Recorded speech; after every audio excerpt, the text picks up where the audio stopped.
Hello there. I am, how's my audio? Is it too loud? How is it going? I don't want to clip the audio. Um, yeah, how's everybody doing today? It's been a couple of weeks, actually about 5 weeks. Um, let me, sorry, I'll explain in a moment what's going on here. Uh, Done. There we go. There we go. There we go. Let us see what's going on here. Um,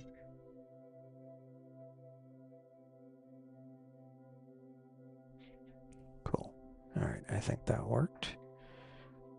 So let's see if it did. Um, Sorry, like I say, I had to do a last minute change of, uh, it's like, hello, Astroceely. Hello, Cosmic Ray. Good evening, Otto. Turf. Hey. Oh, hey. Hello, Steven. It's been a while. Um, Good. Glad been having awesome days, cloudy nights. Yeah. Yeah. So speaking of which, I was in my kind of normal set, and the microphone wasn't working. Um, and I realized that 20 minutes ago, and so I had to quickly pack up, go downstairs, and I'm now on my laptop with an external USB camera, but that's okay. Um, it's not ideal, but it's okay. Yeah, I need there's a story behind that part. Um, Hold on a second. Um, uh, uh,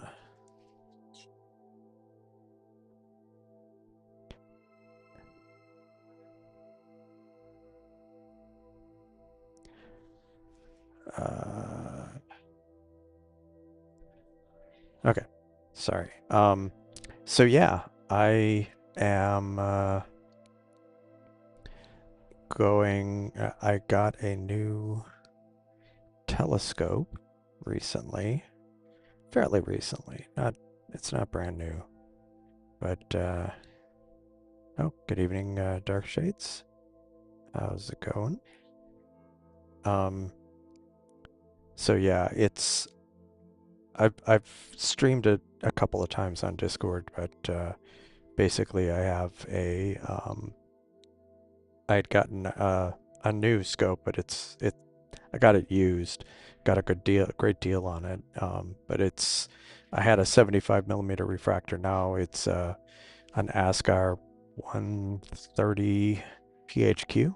So the thing's like over a yard long, and it's like 6 inches diameter.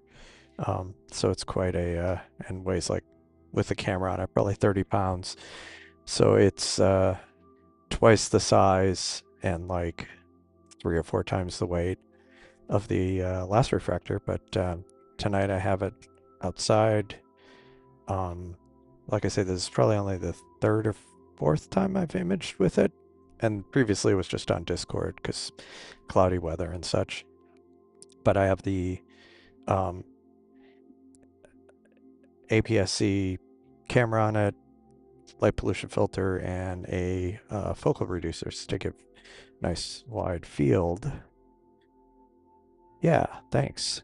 Um, Now, since I'm literally on a laptop screen, this might be a little tricky, so please bear with me while I try to. There we go. While I try to check. Um, okay, that. Uh, okay. Video capture to. Okay. Observing. Uh, okay. Uh, like I say, please bear with me. I wasn't planning on imaging from this computer, and I'm just kind of having to improvise here.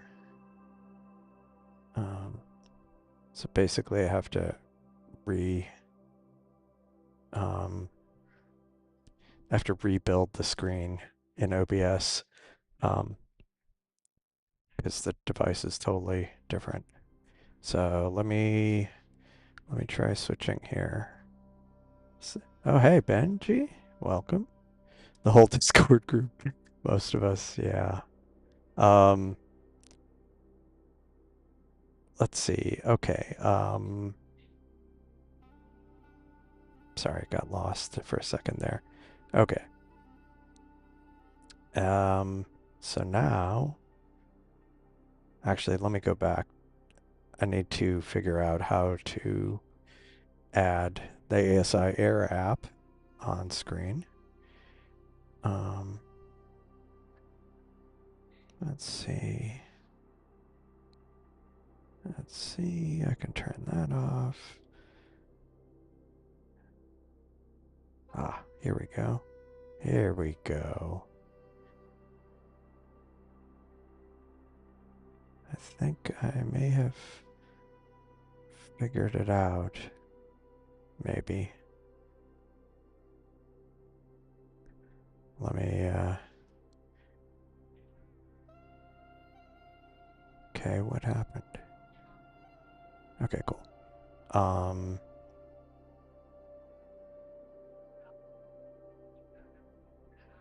There we go.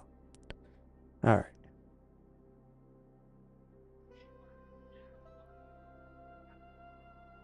Cool. All right. Uh,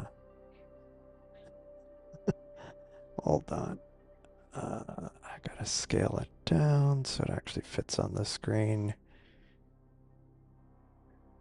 The good thing is, next time I have a misfire like this, I'll have this already ready to go on my laptop. Neat. Cool. Okay. Good. Here we go. All right. So let me try. I already kind of had gotten it set up, but I haven't started imaging tonight. I'm just going to briefly start on this. I want to try. If you've watched me testing this out the last few days or over the last week, not continuously, but I'm going to try some different targets tonight, just to not repeat myself. But and I had started this on a 2-minute sub. I'd been experimenting with 2 minute subs exposures on this telescope and camera, but I switched back to 1 minute um, just because quicker gratification, as it were. Um, so yeah, it's been kind of there's been a variety of things. The weather's been okay. We've had some nice clear weather, but usually there was something going on or just wasn't able to stream. But and it was and it was kind of unfortunate that um, I had gotten this scope and I thought I like dodged the curse of the new hardware and it was clear like the first night or so. But then it was like it started raining for several days, so that didn't happen. All right, and so yeah, so then I wasn't. I was back to kind of waiting. Um, but speaking of observing, I had mentioned in the YouTube description, and I've mentioned on Discord that uh, a few weeks ago I canceled my um, Starfront account, and so I just got an email this morning that they'd packaged up my or that they're packaging that they had unmounted my telescope and packaged it up, and they're gonna be sending it back to me. Um, it was for a variety of reasons. Um, it, there were several reasons. I mean, it was the price. There were several reasons I got it. One was because of the location difference. I was hoping that it was like 400 miles away, and that was far enough that the weather would be different. But it turns out it would rain the same nights it would rain here, and so that didn't help. The skies are much darker, but um, and then I had just variety of initially growing pains with the um, my scope was the first equatorially aligned um, sea star at Starfront, but then um, so they didn't quite know what to do with it, and even then I was kind of non-standard because I ran Alp on a Raspberry Pi, and sometimes it took a bit of time to get uh, to tickets and stuff. So it was frustrating at times, but a lot of it was I felt like I wasn't really. It was too correlated with Houston's weather. So the nights I was hoping that like when it was cloudy and rainy here, I'd be able to image there, but in practice, it was here and there or neither. And so um, I did last live stream. I actually I mean, it shouldn't be a surprise because last live stream I had streamed from a rental Sea Star at Easy Scopes, which is out in far West Texas. Um, and so um, it's cloudy there tonight, unfortunately, but it looks like it's going to be pretty nice uh, several nights this upcoming week. So assuming that holds, the weather's not going to be nice here, but assuming the weather holds, I will stream again from there. Yeah, that's true. But I did say at the beginning that I wasn't planning on lingering on this too much, just because um, if you've been watching me on Discord the last few nights, I've been imaging this more than once already. So um, it was more about like I had to point it at something, and I wanted to make sure um, uh, make sure that it was well positioned and high enough and such. Um, Hold on. I'm doing like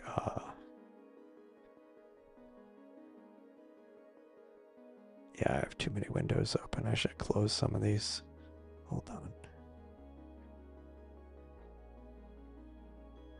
I'm closing some of the more memory consuming ones, so hopefully that helps. Cool. All right. I saw a question from Turf. How's the planetary? I haven't actually tested it yet. Um, with planetary. Uh, and the camera right now isn't the best one for it. It's going to be better than the Newtonian, because the Newtonian is 800 millimeters focal length, and this is 1,000. It still won't be like as good as Schmidt Cassegrain, but I have reasonable hopes that the quality should be decent because in addition to the 1,000 millimeters, it is a refractor. It's a the Ascar 130 PHQ, which is a what do you call it? A Petzval, I think, design. So it's got four elements, so it doesn't. It tends to be very crisp and doesn't have all the aberrations you usually get with different refractor designs. Um, and plus the aperture being over 5, close to 6 inches. I'm kind of hopeful that that will help get better detail with planetary, but I do want to test it out. Right now, it's not set up ideally because it's got the reducer on it, and I've got a wide field, or I mean, I've got a lower pixel density camera on it. So, um, but I do plan on doing that. I do plan on imaging with, I was actually looking into it today um, because there's some galaxies that are coming into view that I uh, like the Deerlick group and Stevens Quintet. And for those, I want to try them out with this scope. Um, but I'm also I think I might revisit the infrared photography. I tried that a few months ago.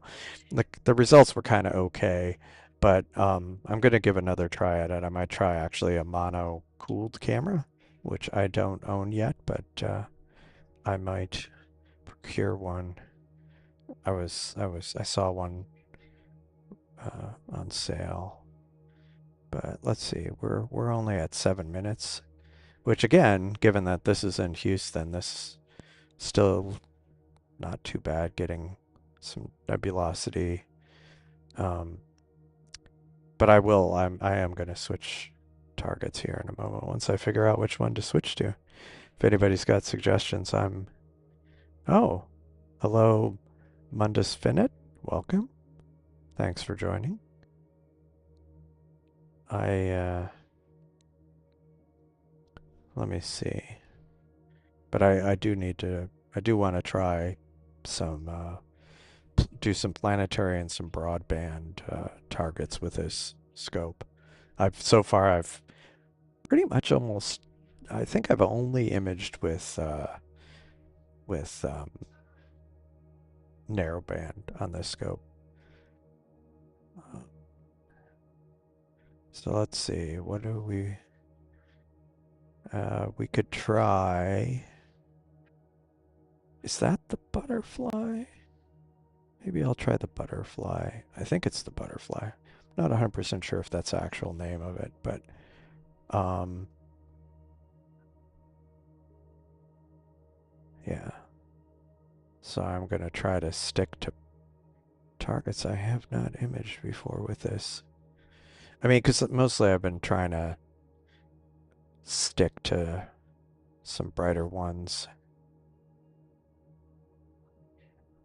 I think I want to try this area. Says Seder will be right out of the field of view, but we'll see how that goes. Oh, let's stop. Let's drop, and roll. Okay, let's go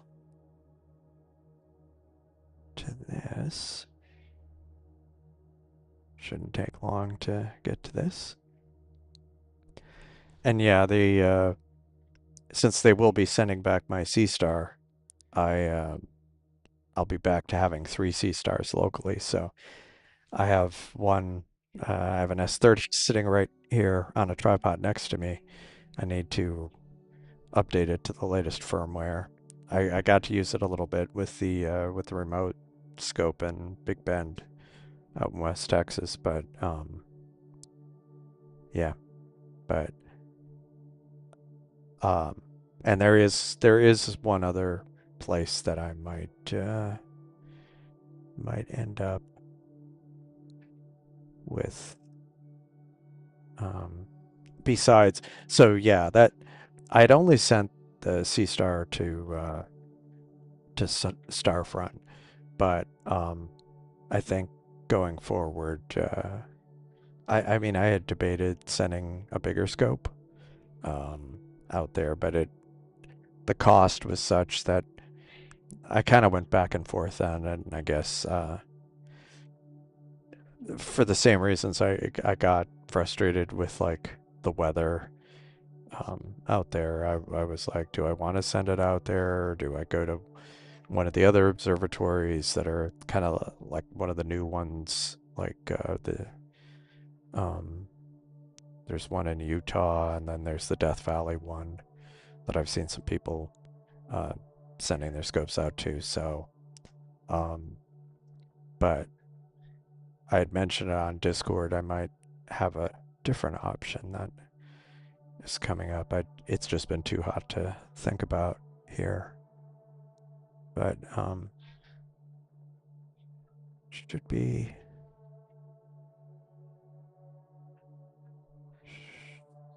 should be getting the new frame.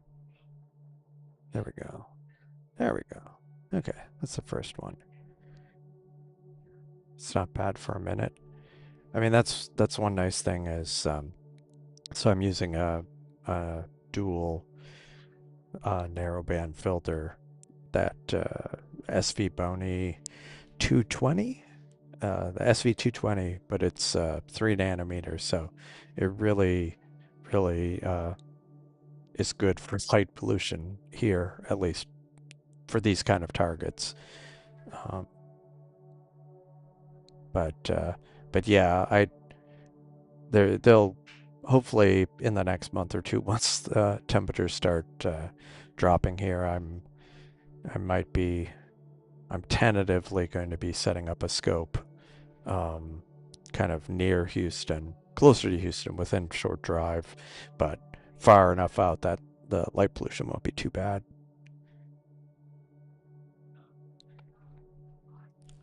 Oh, nice. Oh, that's cool. That I mean, not that you have the wildfire haze, but that it's been nice and dark. And we have the backlight of the Front Range. Oh man, yeah, it's like can't get away from it. Yeah, around here I'm just in the middle of the light dome. Uh, so which is why I have blue skies for if for any on the all sky camera. It's like, has the sun set? It's like, yeah, sunset. It's just the way it is. Oh yeah, Portal 2-ish. Yeah, I would love to have skies that dark. Um, the the Sea Star out at Easy Scopes, that's out in far west Texas. That that's Portal 2. So the skies are uh, pretty nice there. Plus, it's a lot less humid than Starfront, so I feel like it's a little less of that kind of, I don't want to say haze, but the extra moisture in there, there's not as much there. Yeah, yeah. I like this filter really has been kind of a game changer for me. Um, but yeah, it's I guess that's what I always figure. Like if I can do it, anybody can image things. Um, yeah. Oh, yeah, after everybody turns the lights off. That's funny. Yeah, better transparency. Yeah. I mean, yeah, I guess that would be the technically correct term to use instead of haze. Um, because it's not really haze. Haze is what I get here. um, especially in the summer. But yeah, better transparency. Um, yeah, those. which always was kind of the my ambition would be if I had a scope in Texas, like Starfront, like the it was fine. Like the price and the time was better than most other places. Um, but uh, but yeah, the West Texas was always kind of I always felt was better, more ideal, just because it's so much drier and um, some of the places are much higher altitude now. Like the Big Bend place isn't super high altitude, but I mean it's not like it's super high. But uh, one place I've always wanted to set up a scope was out in Fort Davis, which there's an observatory out there. It's like a mile above sea level, where Starfront I think was like 1,000 feet above sea level. Um, so I mean, just and it's drier out there, and so uh, it kind of I don't know if it really hinders visibility, but like I mean, it makes the air. I don't know. I don't know what the technical reason is. I should look it up, but it does seem to have better transparency, like less stuff in the air, and I don't know if it's directly humidity or if it all kind of goes together with other. Yeah, yeah. Fort Davis is really neat. I it definitely it's so interesting because you feel so far away from everywhere, like all the major cities in Texas. Oh, nice. Yeah, I think I've only been to it once or twice I think. Um, and then there was like another time I was out there for it, but it ended up being cloudy just that night, so that was unfortunate. So they had to call it, um, but yeah, it's a neat place. It's like the town itself has 800 people, I think, and like the county's like 2,000. So uh and I think I had figured it was about the same size as the main county in Houston, uh, which has like 4.6 million people in it. So it's a little bit more. It's definitely a lot busier here. But yeah, I really like it out there. Yeah. Yeah, I mean it's different. It's different because like at least with Marfa you're on like there's isn't it US 90 goes through there? No. But yeah, it is closer to I-10, but it's also kind of up in the mountain range, the little mountain range there. Or I say little. I mean it's a mountain range, but um yeah, it is kind of and it's interesting because it's like very feels very different. Yeah. Cuz like you go into just driving up there and just the with the elevation, it's like the ecology is different up there. Yeah, yeah. The Marfa lights. We actually went down to one of the viewing places with it. Of course, I had my camera on a tripod and I was trying to take photos of the Milky Way, um, but yeah, everybody else is like looking at binoculars off in the distance. Yeah. Yeah, I've heard a few different explanations, and that seems like one of the main ones. Um, but it draws quite a crowd there. At least the time when we were there were quite a few people there. Ah, cool. Yeah, I think we were down by the road.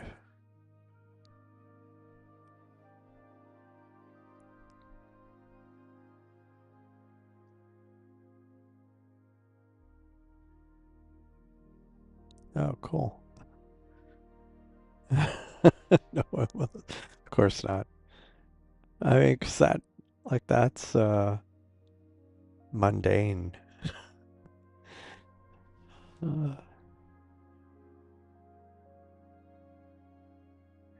yeah, I think since I natively this scope is like f7, uh, 7.7 or so, but with the focal reducer, it's like f5 point something.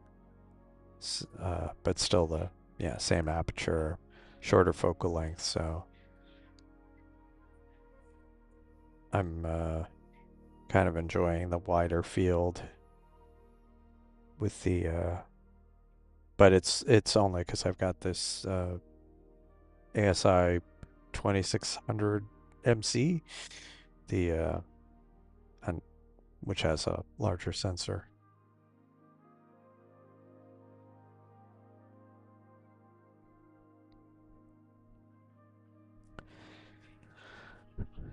But oh yeah, so I'd mentioned this on Discord, like when I was kind of streaming, sharing the scope the other day.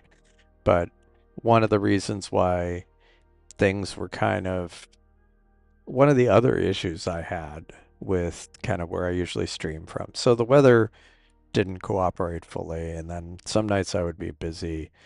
But a few weeks back, I had gotten this eGPU dock for one of my computers, and it was actually the computer I usually streamed from.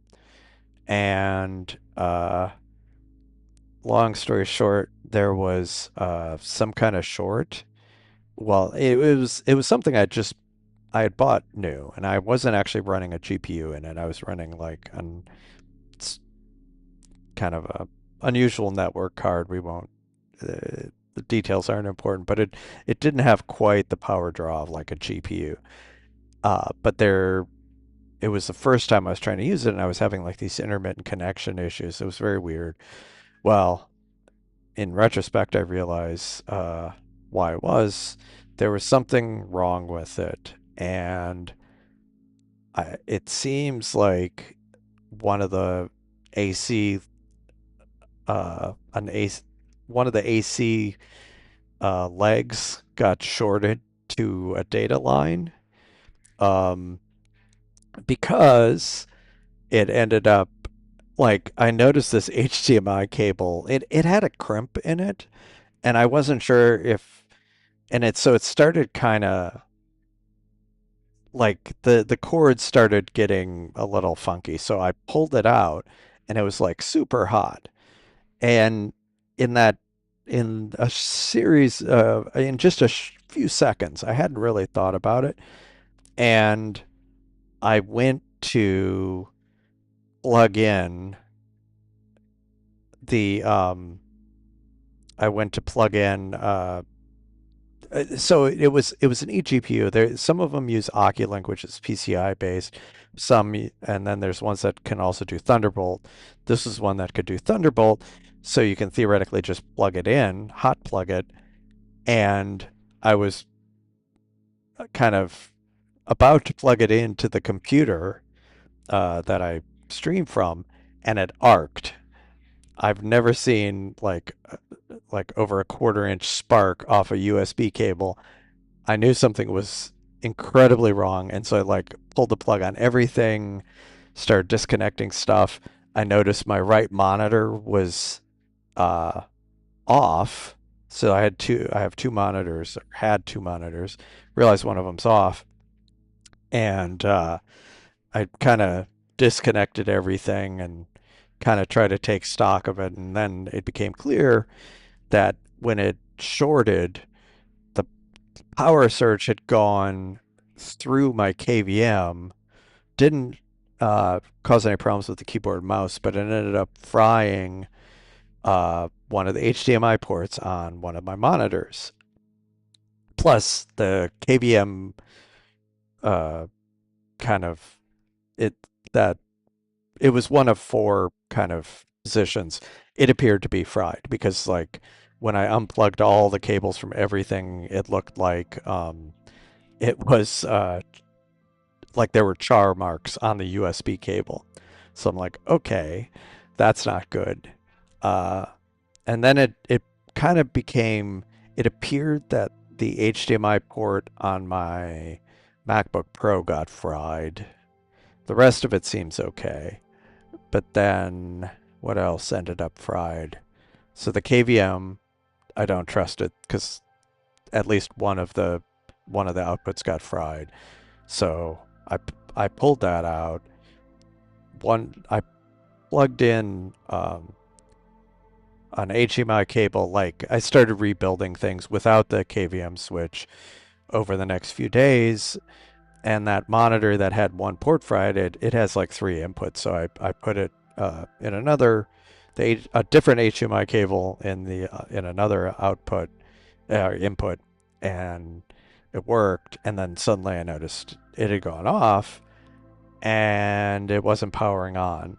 And so I need to retest it, but I think it ended up frying the monitor, which was like a 4K LG monitor. It was a few years old, but still. So that got fried. Uh, there were a couple of cables that have char marks, USB cables that have char marks on both ends. Um, and I think I ended up getting shocked in the process as well. Plus, because some of the cable, I wasn't 100% sure 'cause some of the cables were basically the insulation was melting on it. So I wasn't sure if I burned myself or shocked myself or both. Anyway, and then, oh yeah, and then once I unplugged it all, the AC cord going to the GPU was bubbled. Like so something was pulling a lot of current for a very brief period of time. And yeah, so I finally just a few days ago started kind of getting things set up again so I could stream, but then I was having issues with the mic, but it wasn't because the mic got fried. It was a different mic, and it just USB device wasn't recognizing it. I think it was just a driver issue, but yeah. So that was another little setback that wasn't helping my streaming. Um, but I should have just given up and done it, or not given up, but gone ahead and just done it like I'm doing it now on my laptop. You're wearing nice. Uh, oh wow, that's kind of crazy. Oh hey Nugsy, welcome. How's it? How are you doing? Thanks for dropping by. Yeah, cheap Astro, the one and only.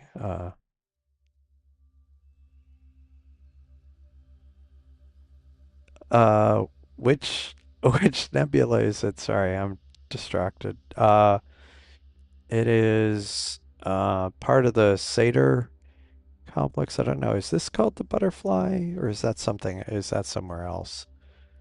Um, it's part of this overall uh kind of complex. So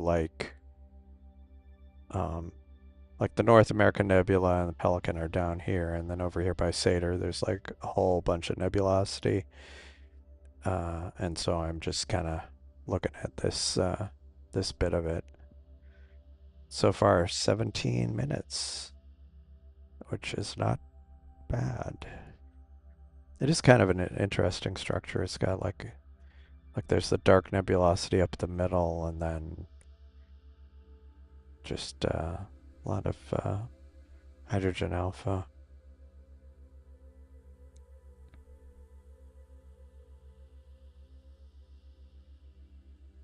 It's red nebula.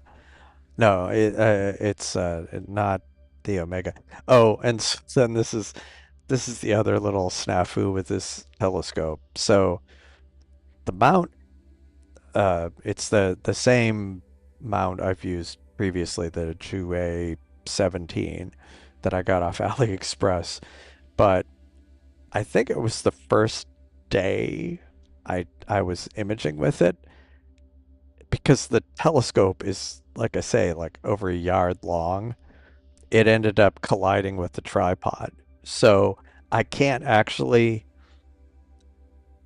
I can't safely image to the south where like the Omega Nebula is, um, because there's a high chance while it would be kind of slewing that direction that would hit the tripod. So I need to get a pier extension or a longer pier.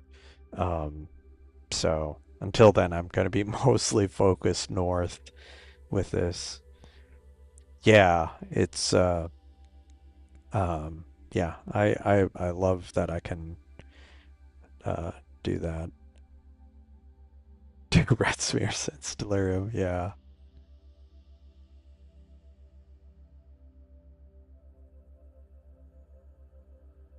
Oh, huh. Interesting.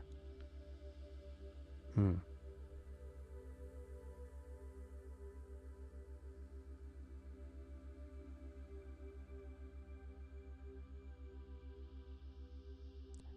What do you mean the comments, like the video comments? Oh yeah, the raccoon. Yeah, it's too bad I don't have a watch raccoon, but it was funny. It happened one of the nights I was kind of just streaming on Discord. I'd gone out to bring the telescope back in, and the patio light was on, and I went and I was kind of looking at some of the knobs to loosen up the telescope so I could take it off the saddle, and I look up, and there's it was about 6 feet from me on the fence. There was a raccoon staring at me, and it looked like and it kind of froze for a moment, but then it it decided it wanted to try to jump down on into the yard, and so I kept I don't want to say I yelled at it, but I was basically trying to discourage it from jumping down while I was still trying to pack up the telescope. Uh, oh, nice, nice. Yeah. Later. Thanks for dropping by.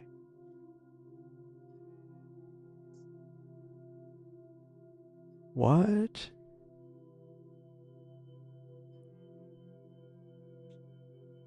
Oh, that's weird. Yeah, was it an issue where you were trying to comment on live streams and it wasn't going through? Yeah, raccoon. It was it was yeah, a little like I say, I mean it was like after midnight and I'm just trying to get the telescope up and can't see cheap astro at all. Yeah, no, don't no gaslighting. um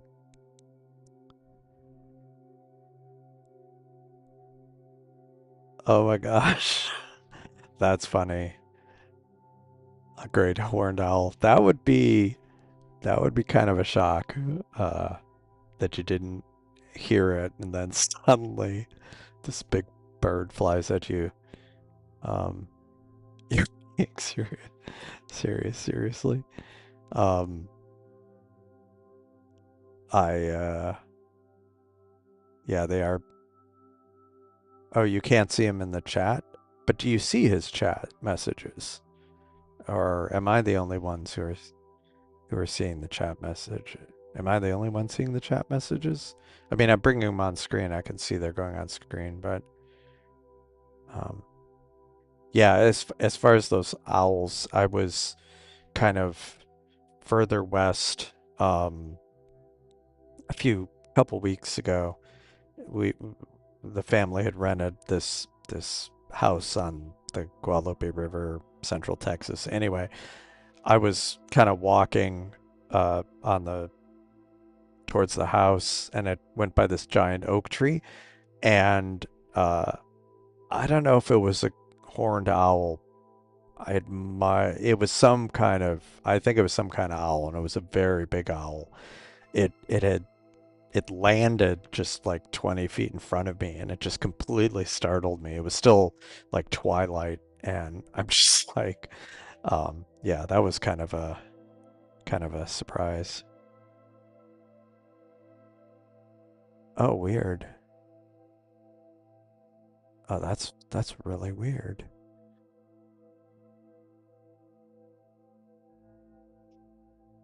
Maybe, yeah, yeah, that's weird. Oh, you don't see? Oh, that's interesting.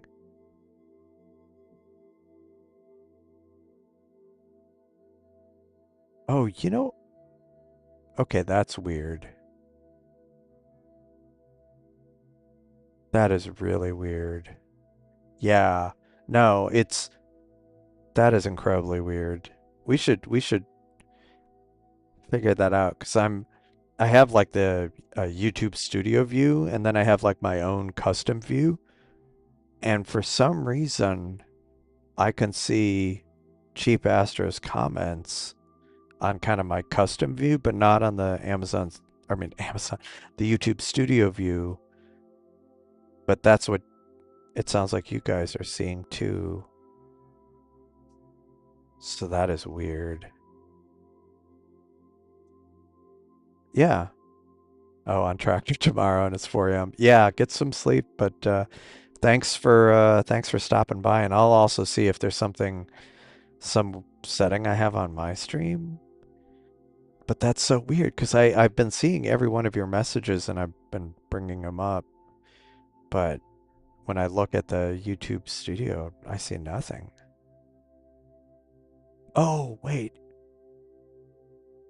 a second.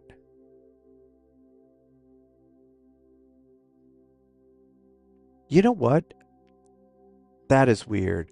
So when I see top chat, you don't show up, but when I switch to live chat, I see you.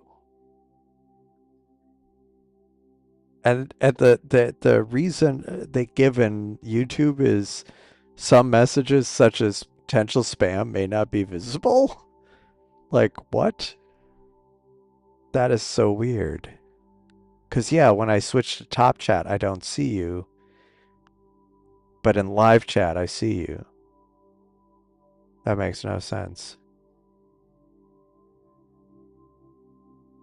That makes no sense. But at least we've narrowed it down. Yeah, in live chat. Oh, it's your account.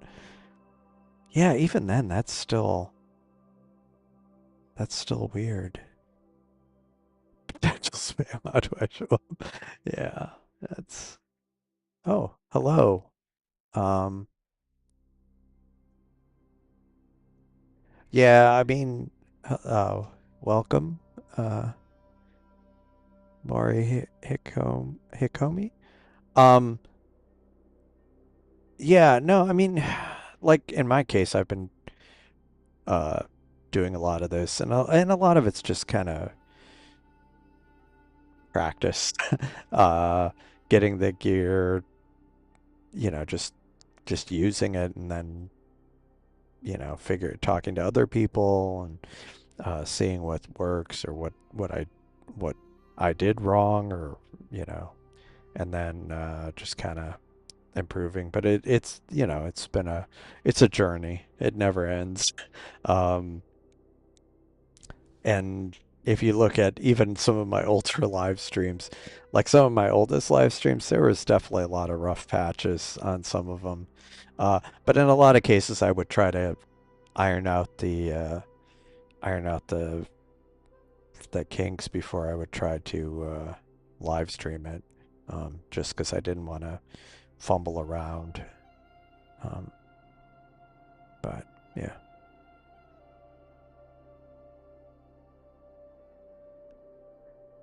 Dash. Yeah, I don't know. It's just so odd. It's so odd.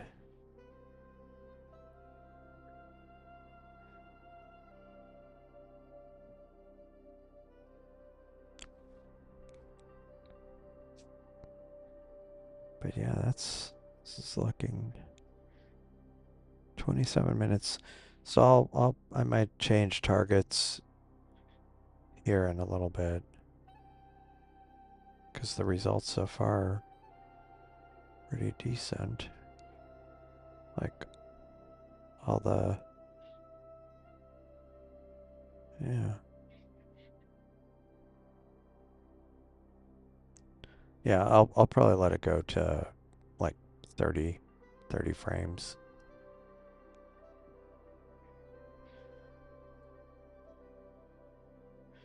Yeah, I mean yeah, I mean it does take a lot of it does take a lot of time.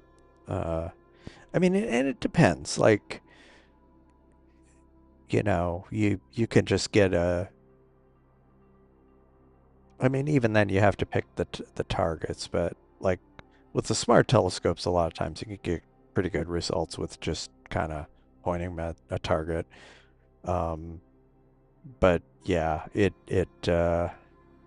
definitely a lot of fiddling, as Cosmic Ray likes referring to it. If you go other routes with the scope, with the scopes, like yeah, getting more involved setups. But yeah, if you have any questions, um, feel free to ask.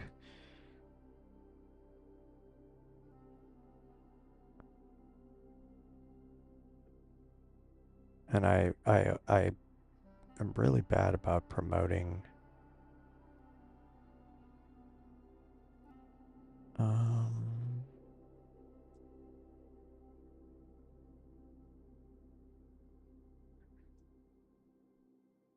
well, if you um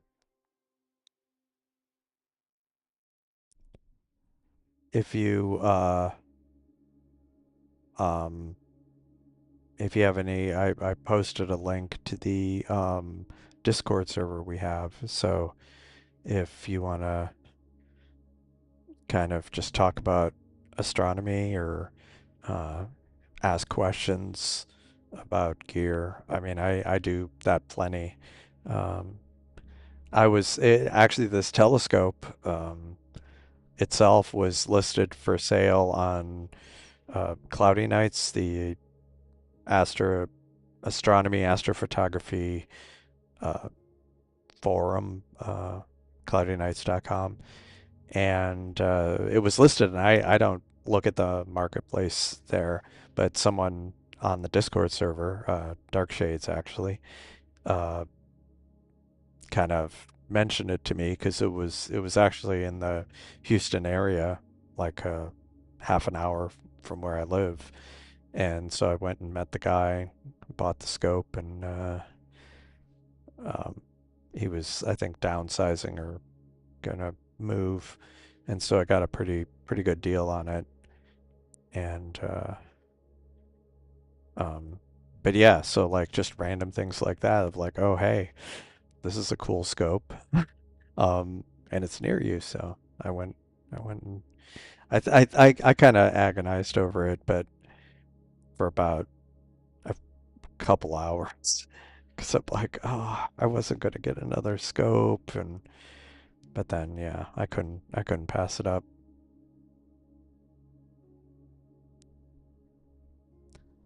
Oh, the bubble nebula.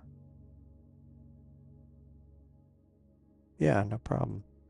Yeah, it's well, yeah, I'm since I'm changing targets here, I might go ahead. Maybe I'll just change to the bubble nebula.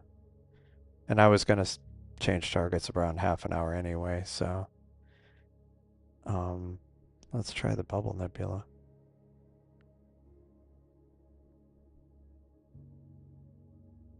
There we go.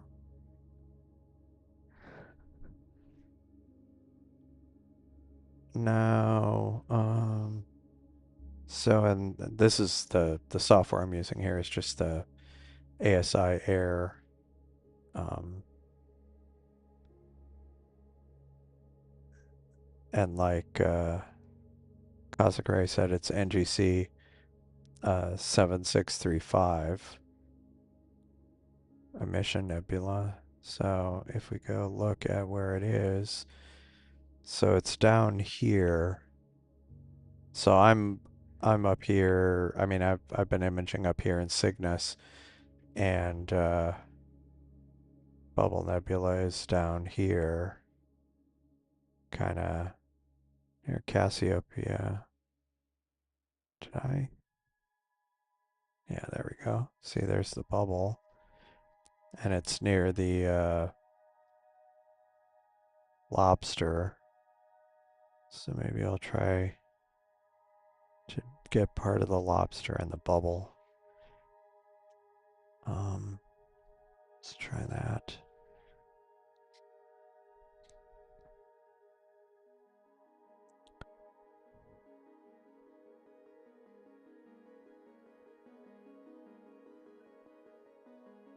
Dark shades. I'm sorry, and you're welcome.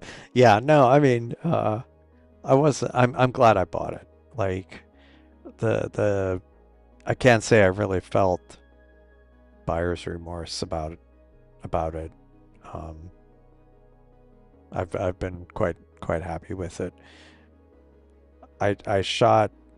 I mean, I did some of the initial imaging with just the kind of 1,000 millimeter default f7, but the last couple times, including today, or maybe three times, I had the reducer on it, and I have to say I'm enjoying the reducer, which was part of the deal. It was a good deal, and the guy also he had a one of the all weather covers for it, and he threw that in because it was bigger than he needed for his other scope, and he may have had another one for that scope.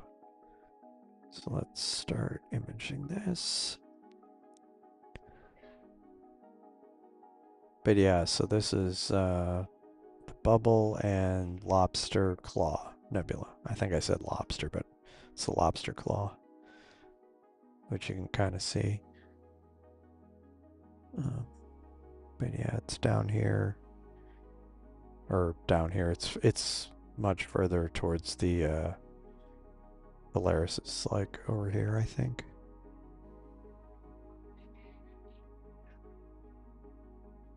Yeah, okay, so it's in Cepheus.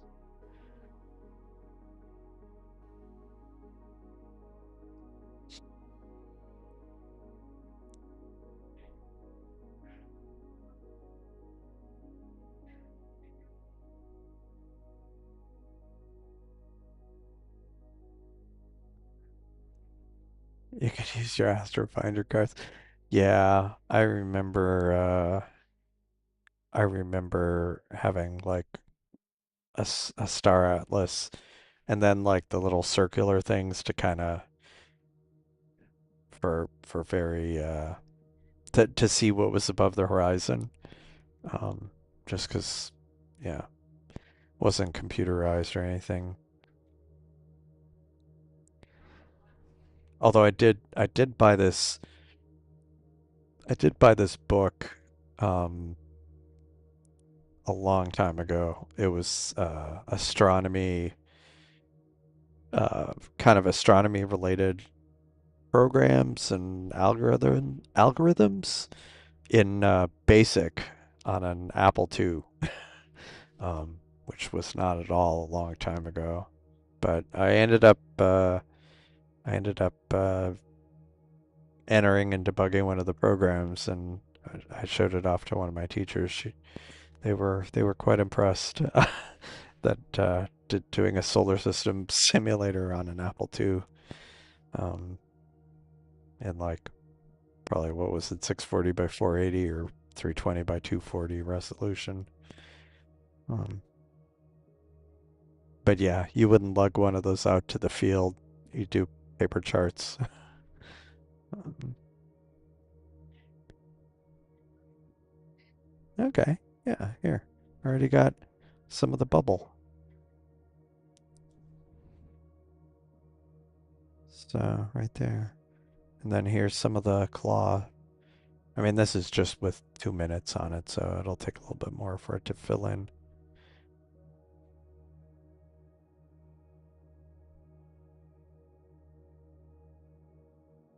Oh, that's cool. That's cool. Yeah, I mean there was yeah, it wasn't what do you call it? No World Wide Web, so had to rely on books.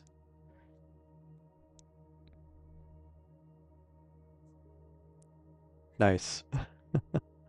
Nice. Probably the origin of it. Oh, hit my annotation. Yeah, good point. There we go. So you can see here's the bubble. Yeah, thanks for suggesting that, cosmic ray. And then this is an SH region. This is NGC 7538, which looks like another little nebula of some kind. I say little nebula, it's probably light years across. And yeah, this is the claw, which is the bulk of it, bulk of the image.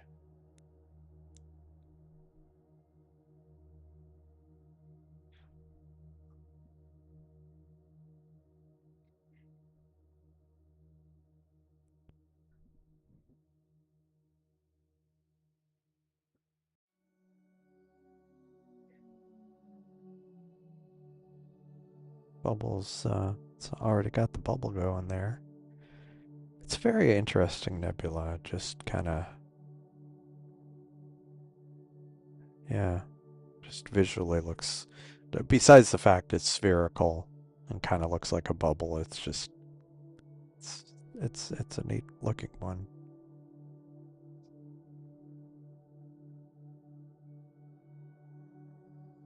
Yeah, yeah, I don't know. Yeah, it is. It's a really nice looking one. I centered the bubble. Well, I was trying to get the lobster claw into. It was deliberate. If you're talking about my framing of it, but I mean, part of the problem is like this is such a wide field. It's over a degree. It's like almost 2 degrees wide. Uh, it's the bubble's more compact. Yeah, 1.9 by 1.1 and a quarter degrees. So it's a very wide field. Like if I didn't have the reducer on it in it, and if I had like my um 585 camera, which would it's a player one camera, so it wouldn't work with this with the ASI Air. But if I had something that did work with with that camera, it would be a lot more kind of tight in. And I do want to do that.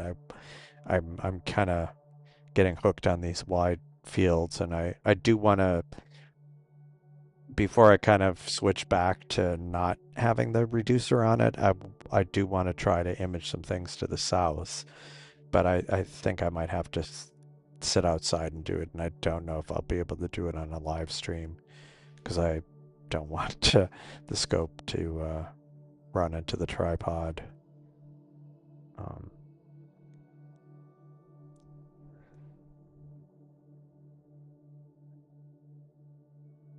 Yeah, real thirds. Yeah, it wasn't. I mean, I was just trying to get stuff. Yeah. No. Thanks for joining. Uh, have a good rest of your evening. You you too. You too. Yeah. You've. Yeah. Wait. How long have you had the camera? Yeah. Exactly. Yeah. It is. It is really cool. Never been. I have seen some people do some interesting results, kind of artistic results with infrared uh, DSLR photography. So you could do like near infrared wedding photography. That would be that could be unusual. Oh, wow. Is it one of the full size like like the true CF cards. Because like the new ones are usually like C flash or something like that.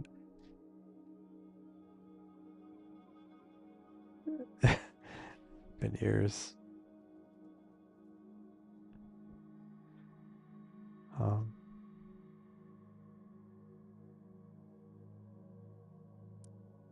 and the lobster's claws slowly coming in. So like this is one part of the claw and there. And then it's got like this little embedded nebula within the nebula.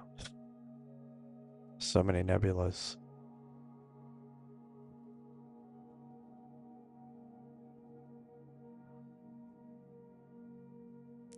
Yeah.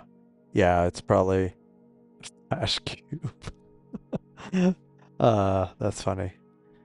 I I think I have some flash cubes sitting around somewhere. Uh, I think I actually have some flash bulbs too from uh from a really old camera.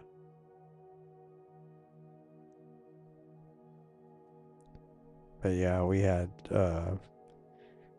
pretty much every camera uh that we ever got in the family. Okay, makes a click when you see it. Yeah. You know what? I actually had on my old it was it wasn't an SLR. Couldn't have been. It was for something else. Or was it for a camera? Anyway, I had the old school CF cars, and I even got one of the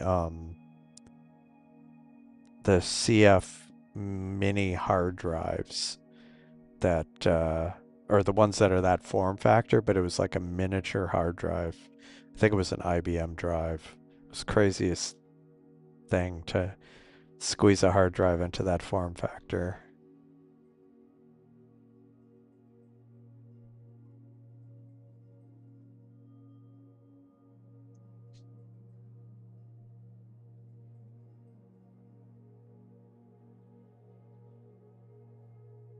'Micro drive. Yeah, it was the micro drive. Like I say, it was the weirdest thing. But I have one somewhere, sitting somewhere.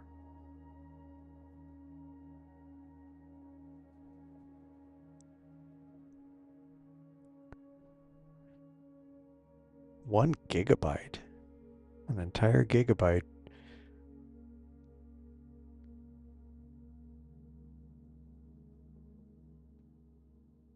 I'm just.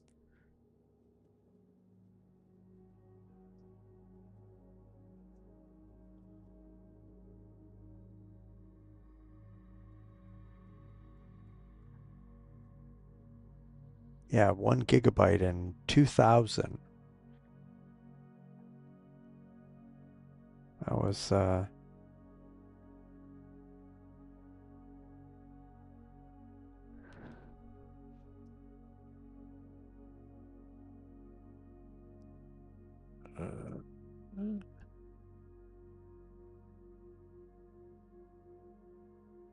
oh, that's interesting.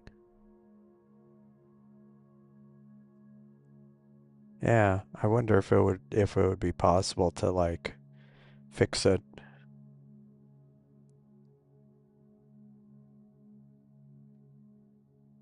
Yeah.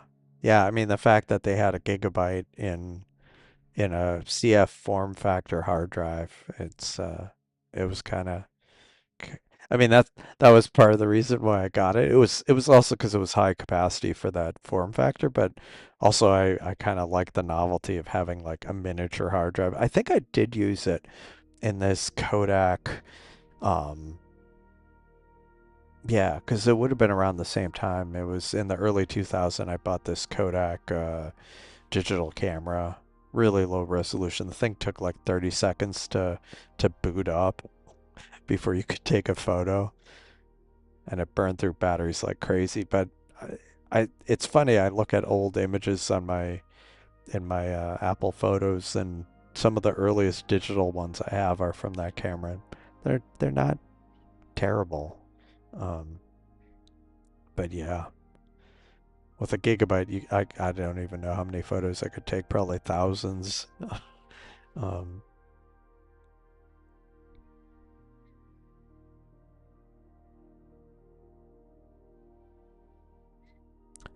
but yeah, that is one thing. And I mean, I can't. I don't know what I'm thinking. I can't stream regularly here on this channel, but I have another channel that I've never streamed on that I thought about doing kind of retro hardware and other stuff on it because I certainly have plenty of it sitting around. And then I find kind of unusual things on eBay that maybe I remember, and I'll end up, you know, I've been thinking about buying some things, and I was looking through some. Speaking of photos, I was looking through some, and it was kind of coincidental, but one of my wife's friend's husband, uh, we'd gone to their house like a few years ago, and he had a side thing of like restoring old Macs and Next computers, um, and I was like that because I used the Next computers like a long time ago, like 30 years, over 30 years ago. But I was like, that would be cool to have one of those. Yeah, yeah, I do, and I have some oddball stuff. I just sitting around, uh, kind of. That's why I want to get back upstairs, spend more time there once uh, in the area where my desk is and where I film from. Oh, hey, uh, welcome, Star Traveler. Thanks for joining. Um, yeah, I mean, I know how that goes. It's like, sometimes you gotta catch up on things.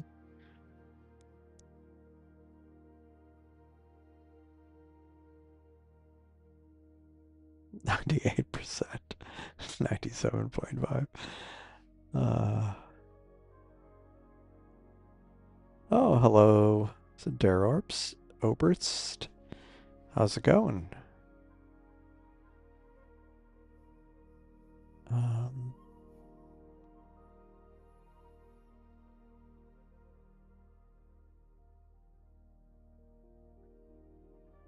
yeah, you're rounding up. Oh, nice. Yeah, the first computer I owned had, that my dad bought that I mostly monopolized. It it was it was a VIC 20. It had 5 kilobytes of RAM, and it's stored data on cassettes. Um, but yeah, that was I actually still have it somewhere.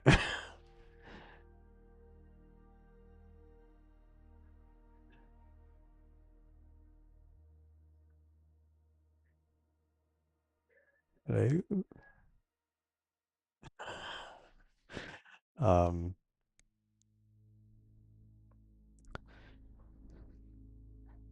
sorry.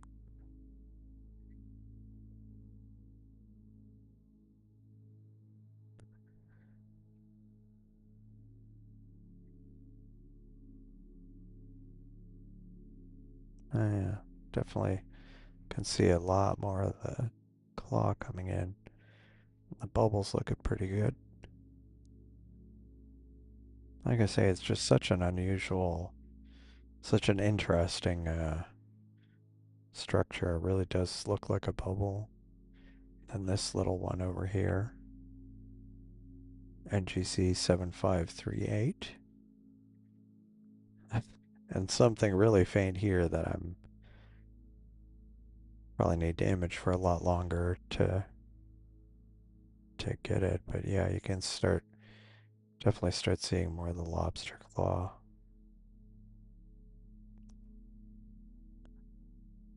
Oops.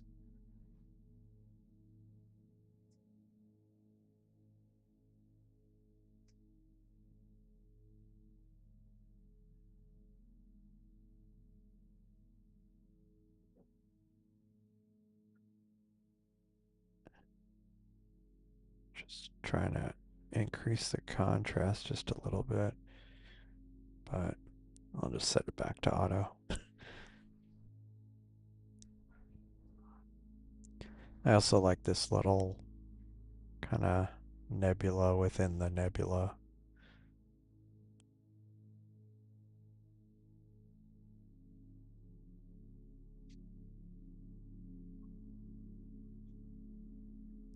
The first computer's a brain.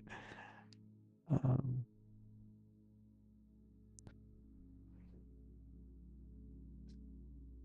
what sparked my interest? I'm not sure.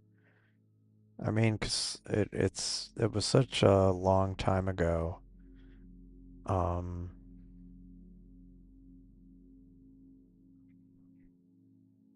hold on. Keep bouncing around here. There we go. There we go. Yeah, I'm not actually sure. I know one of the earliest things there was a partial solar eclipse, but I that wasn't it because I already had a telescope at that time. I'm not actually sure. Um, I guess I just was fascinated by space and looking at the sky, and maybe I'd seen some stuff on TV, and ended up my parents bought me a telescope, and then yeah, so it started a long time ago, uh, and I don't even remember. Lots of people aren't touring complete. Nice. 386. Well, at least you had a 5 1/4 floppy, because not everybody used those that size floppy.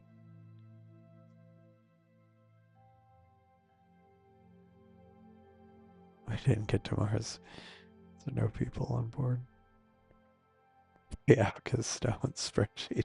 Nice. Uh, yeah, that's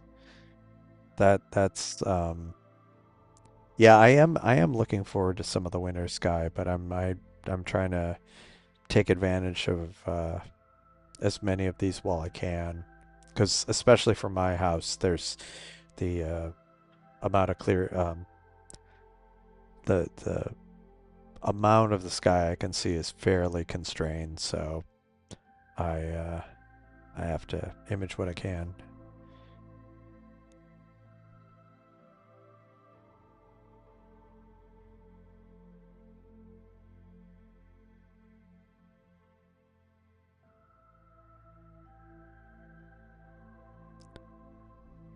So Hubble and M16 Sojourner rover. That's pretty cool. Copernicus got me in. Nice.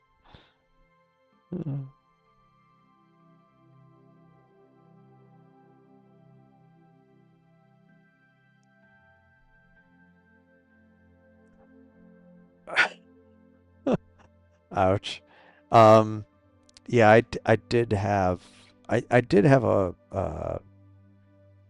cassette player or a cassette storage on my on the VIC 20, but I remember I had keyed in like a program that took like a couple K of basic, which seemed like a lot to type in back then. And then like it was in the 80s. We didn't like UPSs weren't a big thing, and there was a power blip before I was able to save it, and I was so like I just had to walk away from the computer because I was just like I can't type it all back in again. Yeah, I got a cassette. Yeah. Um it's six planet alignment. You know, it's there was one earlier. Was it last year or earlier this year? And it was the problem the thing I kind of there were six planets visible, but they kind of spanned a decent chunk of the sky, and the way it's people were making it sound, it was like they were closer together in the sky, but they weren't. They were kind of spread out. But it is cool when there are several planets up at the same time that you can image or look at with binoculars or a telescope. Copernicus is old. Yeah.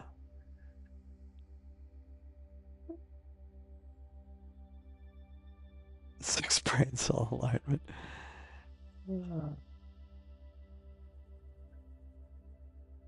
Yeah, yeah, yeah, yeah. Star map. Aliens got me. Nice. Yeah, yeah. I mean, like well, and in the early days, I was just doing visual astronomy because like astrophotography was a massive pain because it was in film camera days, and yeah. So, but being able to like image these things, and I I always like thinking about how far away they are. Um, it's really pretty cool. Aliens, yep.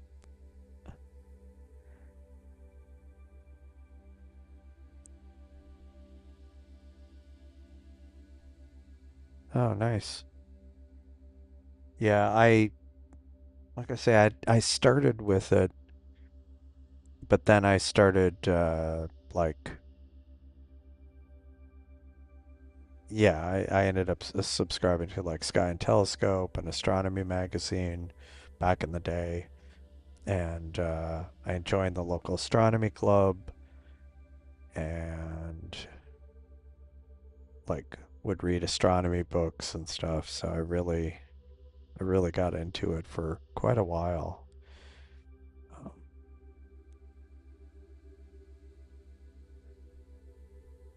East Winter one from Madagascar.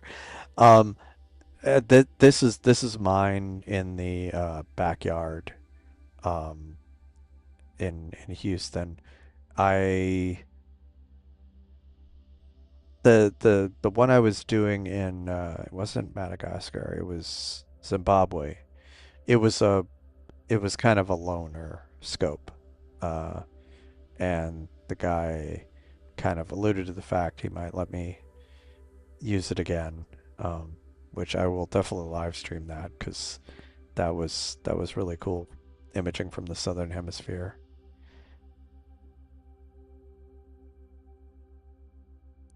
Yeah, and I mean, so I said I don't remember exactly when, and I had started getting into it, but the partial solar eclipse, and it was a pretty deep partial solar eclipse. I want to say it was like 85 or 90%. Uh, the moon, the sun was covered uh, when I was a teenager, and that I think really kind of accelerated my or heightened my interest in astronomy. So I was like kind of interested in it, but I feel like after that I was like all in and on it. Um, and that's when I think I started. That's when I joined the astronomy club and started doing getting magazines and stuff. Uh, and in high school we had an astronomy club. The astronomy club I joined was the one like the Houston Astronomical Society, but in high school I actually uh, joined the high school astronomy club. I was actually the president of the high school astronomy club um, for 1 year, and yeah, and then yeah, so I was like got really into it then. But the moon is like it's a great and honestly for me like visual was kind of cool like just getting a nice pair of astronomical a good pair of binoculars and just looking at some of these things is really nice if the sky's darker. Yeah. Yeah, that's pretty cool.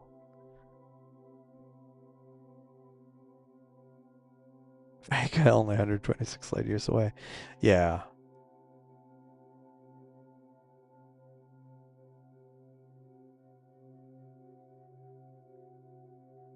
Oh wow.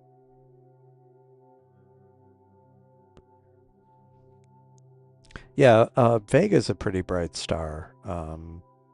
But it's one of those ones where it's kind of like once you kind of orient yourself and figure out where it is, it's not too bad.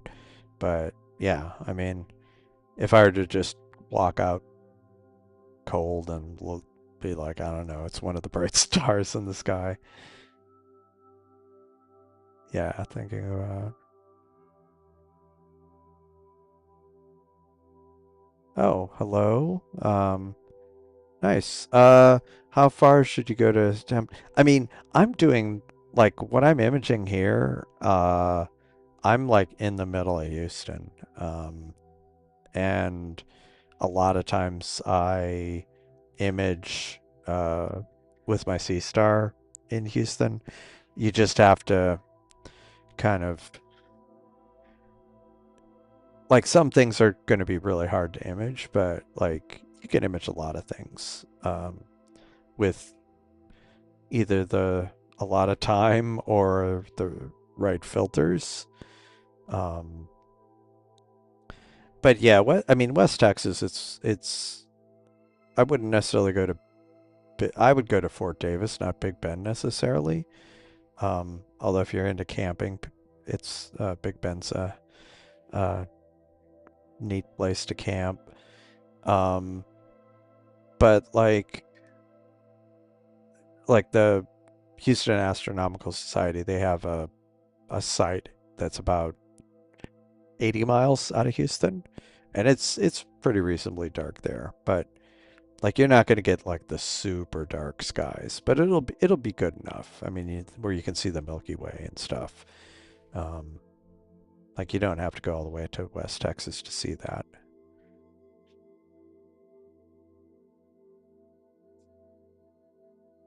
Yeah, yeah. I mean, it's definitely a lot easier.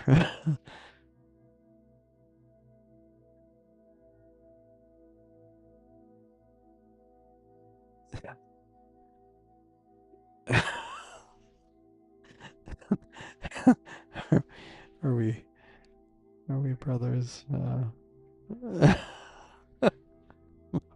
Marlboros. Yeah, they're a type of cigarette. Marlboros. Marlboros. Yeah. I don't I don't think my dad smoked those, but I don't remember.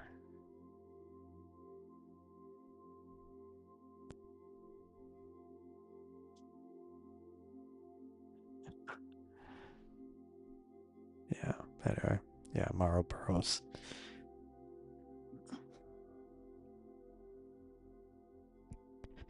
Yeah, I mean they don't uh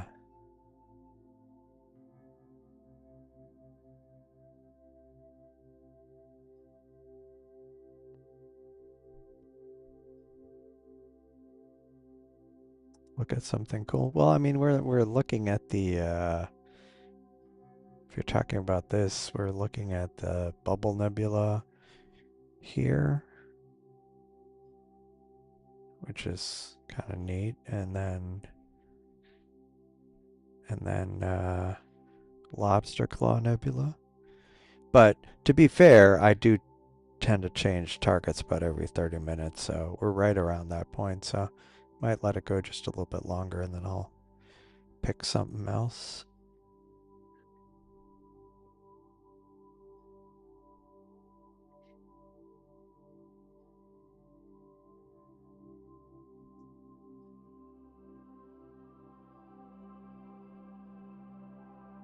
Yeah, yeah, I need to.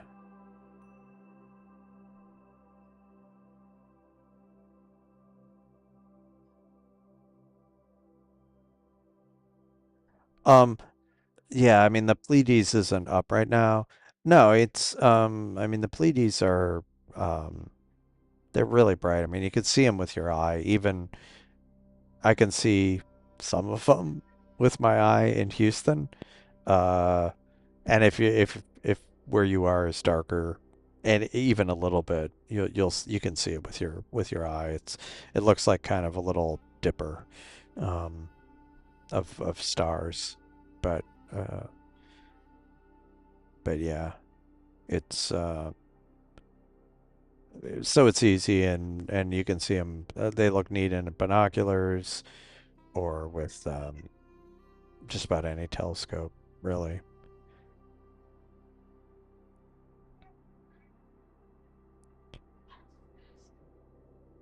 Yeah, change is inevitable.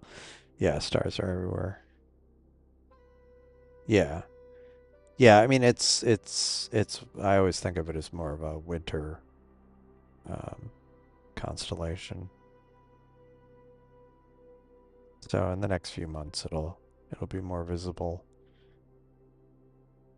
or maybe like really early in the morning. I'm not up early in the morning.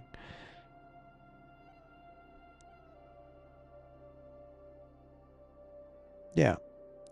Yeah, I mean one thing that I've used, and actually my mom kind of got hooked on it, is there's apps, astronomy apps, where you can just with your phone kind of it'll kind of point you to where an object is in the sky, and at least one of them, I if I recall it would kind of do a augmented reality kind of thing where it was using the camera, but then kind of overlaying the sky map over it.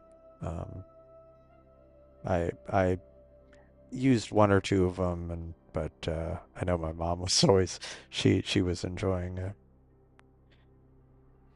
Made it made it easy. And honestly, I think I used it a few times when I was just trying to. I didn't have my telescope, and I was just trying to figure out like if I what if the which planet I was like looking at, um, because I don't always keep track of what's up. That's what the computers are. Yeah, yeah, yeah. You should yeah check the reviews and stuff. But I don't even remember the name of it of the couple I looked at. But yeah, they had Android and iOS versions. Okay, let me see. Let's pick another target here. We got the. Let's do one last kind of look see at things. Got that little nebula there.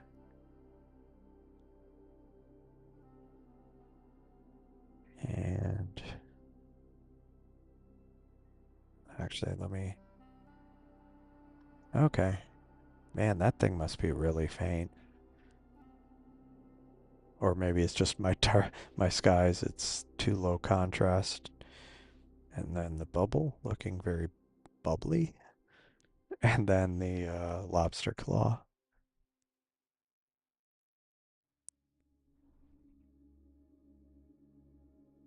Yeah. So you can kind of see it. And then there's also a little bit here that with longer exposures is part of the claw.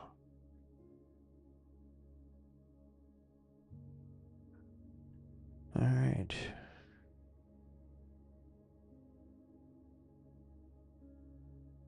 Yep, new target. All right. So, and again, I'm kind of constrained because I don't want the telescope to run into the tripod. But what, unfortunately, this I end up using a lot of times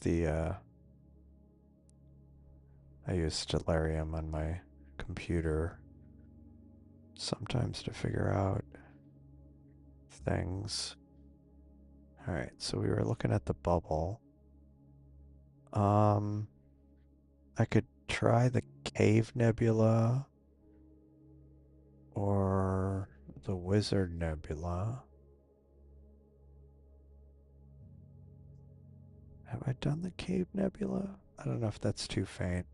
I don't want to get something that's too faint because that ends up taking a long time. Hmm, maybe the Cave Nebula.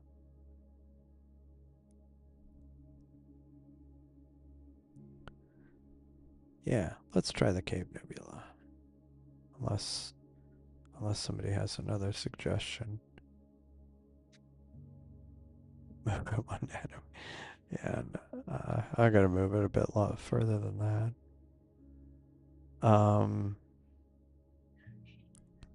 Let's see. What did I say I was gonna do? I'll look for the cave. SH2. My only concern is I hope it's not too faint. Well, we'll see. If it doesn't show much after a little bit, we'll move on to another target. What's this one? Oh, is that the wizard? I think that's the wizard. See, this looks a bit faint on this map. That might be too faint, but we'll give it a shot.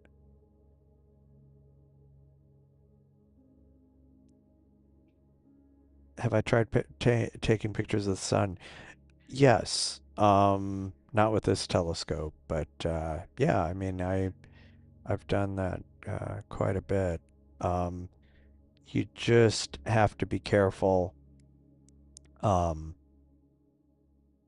like you don't directly point the telescope at the sun, because you'll like it could damage the scope, fry the camera. So uh, without a filter, without the proper filter, and specifically a solar filter. So I have one of those, and I've uh, I've used that a number of times. It works pretty well. Um, I have also done. Uh, hold on a second. Uh, some more exotic things with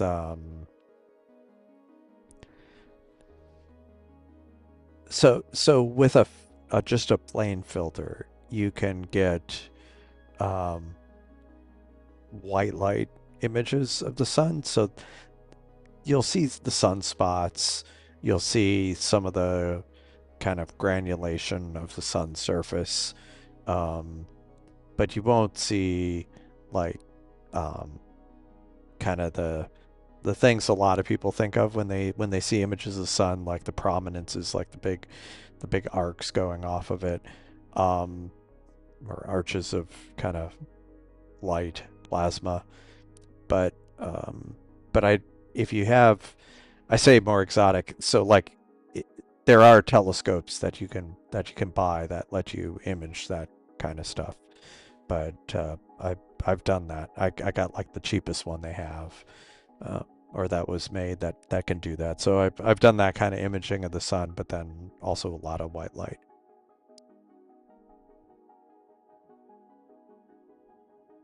Yeah, yeah, no, yeah.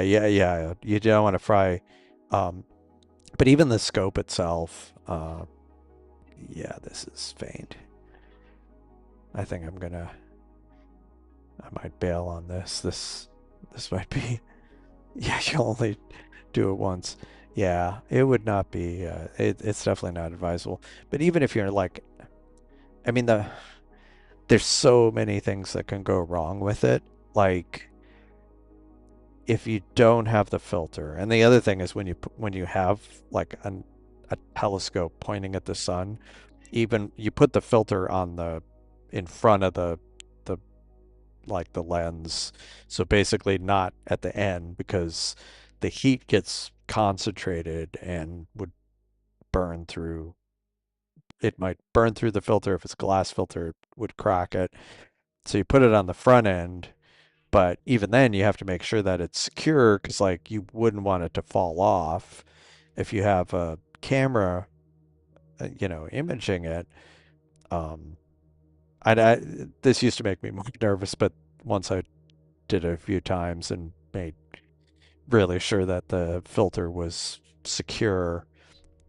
Because like with refractors, some of the refractors, if they're um, kind of sealed up too much, the heat, if you don't have the filter on, the heat buildup can actually cause it to like lenses to crack or something.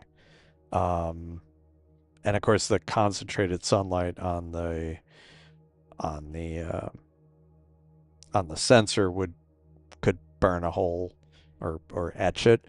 Because I know every time there's like solar eclipses, people will try to image without, or it'll be partial partially eclipsed, but there's still the bright part of the sun there, just not as much, and it's still enough to fry things. And then the other thing is like one of the things I did uh, a few times with during eclipses is I had a reflector and pro- I projected the sun's image or the kind of I projected it onto a piece of paper or like a piece of uh like what do you call it, like the craft board white, kind of material, and I had it on an easel, kind of low tech, no filter. But even that's dangerous because again, you've got like the full magnified, unfiltered sun, and you don't want anybody even walking kind of near, like where they might see up towards the eyepiece. Because yeah, like the light coming out of it, if it's unfiltered, is like even more concentrated and could just the reflection could be bad. um, yeah, H alpha scopes. I mean, I Coronado, which became part of Mead, which then went out of business, was selling one for like just under $1,000. Like it was 800, I think, and Lunt has one that's under 1,000 or right around 1,000. But I mean, it's cheap for H alpha, but like that's all you can really use it for is for imaging the sun. So you really have to want to image the sun regularly to get one of those because it's yeah. And then I mean, and then they go up from there. Like you can pay thousands. Yeah, spectroheliograph. Yeah, yeah.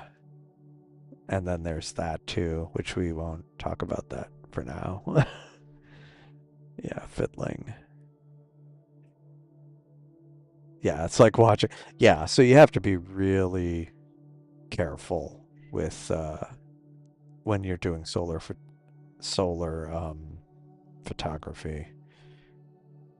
Um, although if you're using a yeah, although solar photography makes me less nervous than when I've actually looked through a telescope that was properly filtered, because then it's your eye. You're like, I really hope that filter is like properly secured, because otherwise that's not going to be good. Um, so at least with if something goes wrong, you just fry astro element. It can also it can also cause massive problems with your bank account. But yeah, you have to be careful with the filter, and you have to make sure it's secure, because that's really the big one.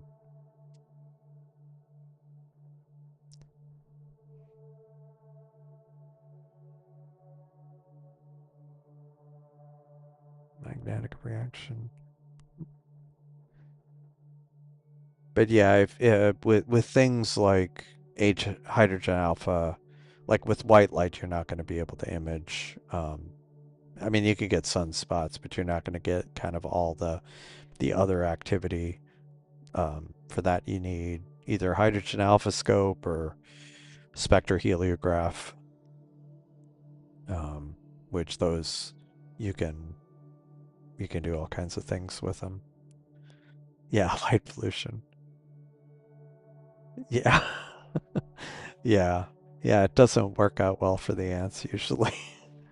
Um, I actually, like years ago, speaking of damaging to your eyesight, I I had this really large Fresnel lens, um, which was like a few feet, a couple feet diameter. Maybe it wasn't that big. No, I think it was a couple feet diameter.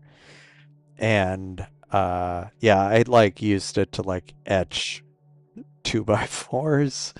Uh, but you had to like you had to wear like I almost I couldn't I could bring it to a complete to a tight focus, but I didn't like doing it because the spot that it of that concentrated sun was just so incredibly bright, um, that like you almost needed to have like probably could have I probably should have used welding goggles for that. I ended up I think just looking away while I was like burning into the 2x4, but yeah, just the concentrated sun was just painfully bright.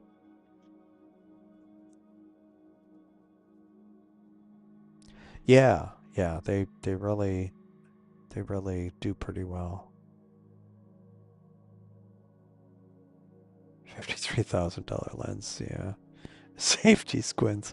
Yeah, I don't that's I don't recommend that. um yeah, this is going to take a while. I think I'm going to change targets. I'll try so the cave is about as bright as a cave, so I'll stop that. Let's figure out what else we could try.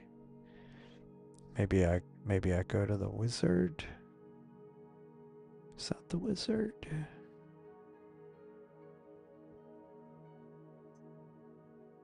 I think it's the wizard. Let me see what else might be in the vicinity that I might want to image.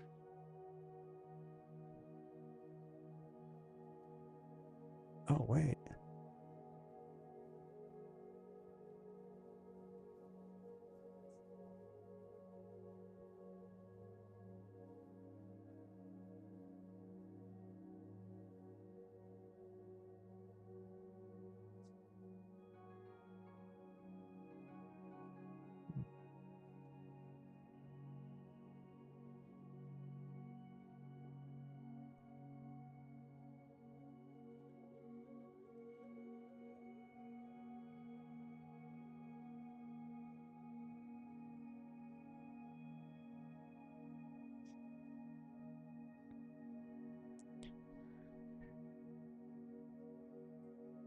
Yeah, sorry, I'm just looking at Stellarium.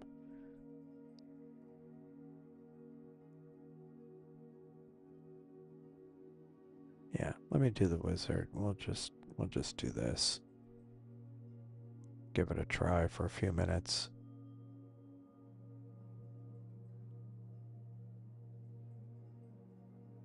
Oh, nice.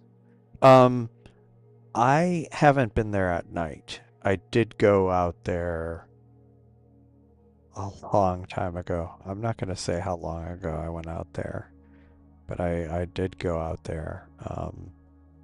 I've been wanting to go out there uh, at night, but I should do that once the weather gets a little cooler. Um, that would be kind of cool.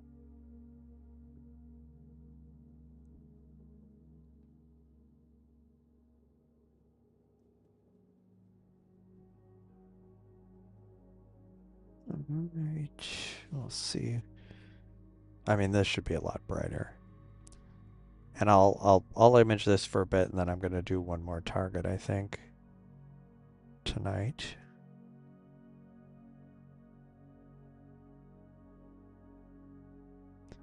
But yeah, I wanna say I went to the George Observatory when it opened. Um, I think that was when did it open? I probably don't want to look it up.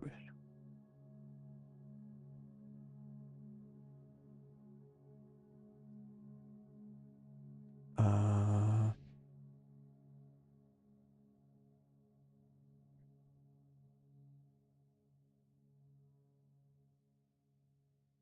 it opened in 1989.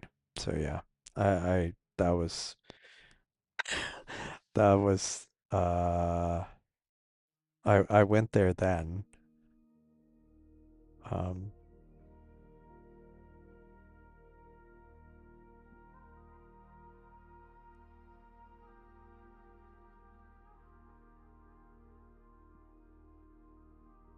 but yeah, that doesn't really count.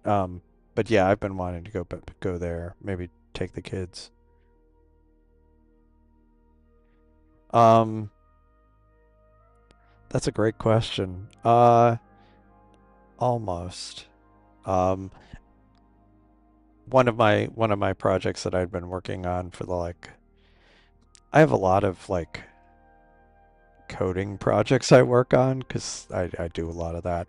But one of them was actually kind of getting my images out there, and I think I finally got the software in shape where I'm happy with the way it works. I just need to load images into it. Are the Astros playing now? Um, so funny. Uh, they're not playing today, but funny Astros story. My wife's sister was at an Astros game a couple weeks ago, and she almost got hit by a home run ball. The person next to her got hit by it, um, and it was on TV. It's kind of funny, but anyway. Uh,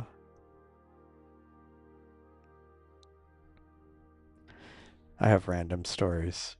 I always feel like I have the random stories. But yeah, true story. Yeah. And of course, the funny thing was her husband and son were um, like getting a hot dog or something, and so they weren't even there when the home run ball like just about hit her. Yeah, yeah, very random, random stories. They are very random stories, but yeah, it was yeah, it was that was an interesting week there because like several random things happened. I forget what all. Yeah. Anyway, but yeah, the she it was an Astros game and she yeah it was funny because like you see her look like this like practically ducking and then person next to her like got hit by it and then the ball bounced like up a few rows and everybody's like looking for the ball. Yeah, that did not literally.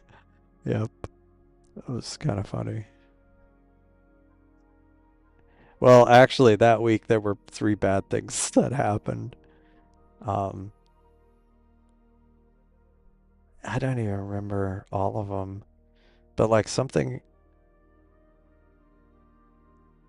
uh, s- something hap like something happened to my wife, and her sister almost got hit by a ball at the Astros game, and then but like a few days before that, she ended up having to go to the ER for something. So, and that was like in the span of a week between the two of them. There's like it's like I think we just need to stay home and not do anything. Um, so yeah, it did come in threes that week.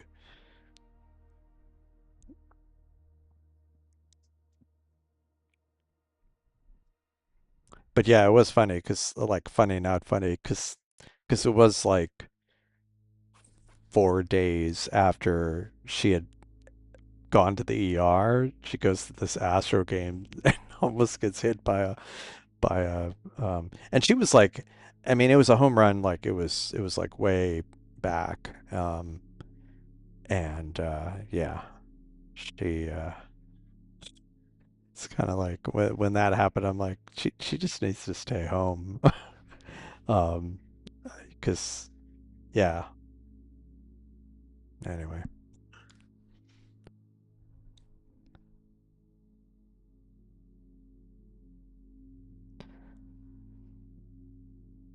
let's see. Let me zoom in on this a bit.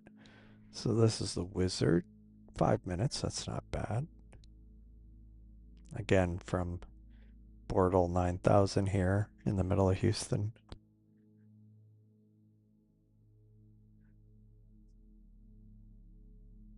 I mean, I say middle of Houston. I'm not in the, I mean, I don't know what the literal middle would be. Probably not downtown, but anyway, I'm inside 610 for those who are familiar with Houston geography. So I am pretty central, pretty badly light polluted.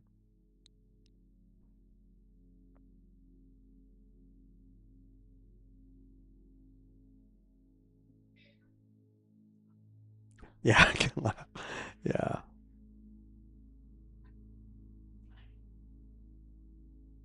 iron dust. Yeah. Um, yeah. Yeah, I mean, this is the, oh, which camera are we talking about? Talking about the, are you talking about the, my Astro camera or this camera? Because this is not my laptop camera.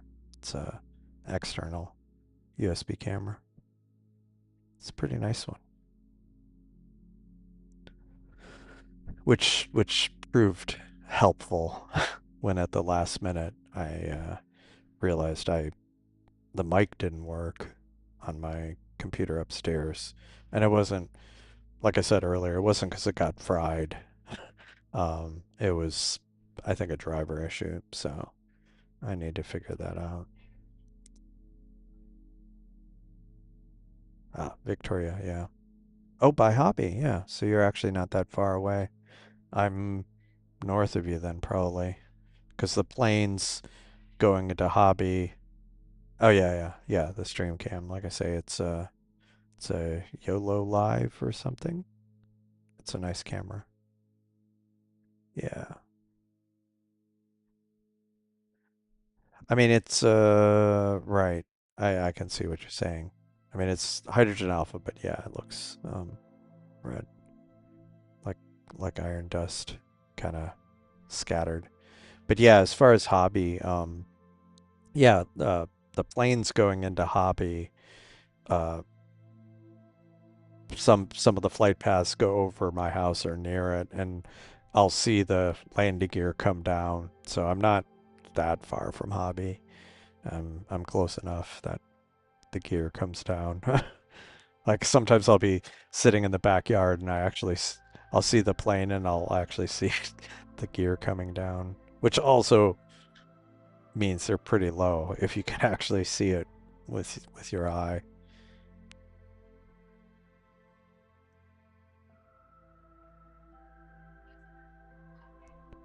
Um,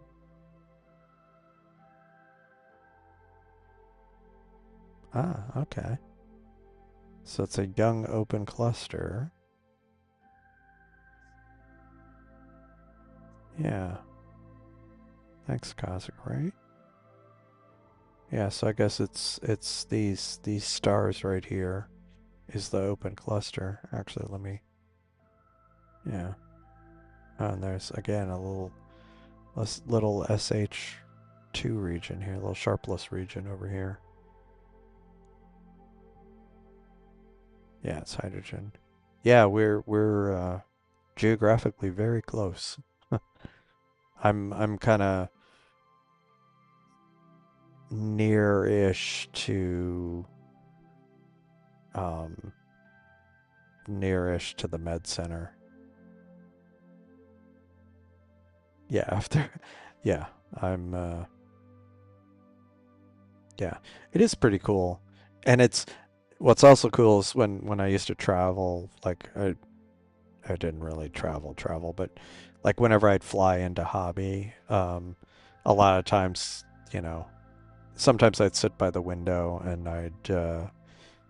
the plane would be banking. I'm like, oh, I can see my subdivision down there. Um, but yeah, yeah, pretty sad.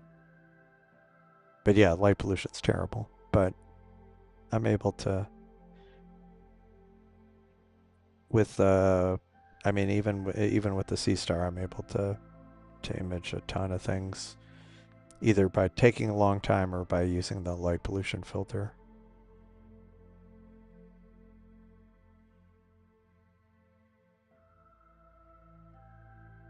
Oof. I mean, there we do have, and if it was in the med center, that's I can see some of the buildings in the med center from my house, like upstairs, but in the distance. But yeah, there's a lot of good hospitals here,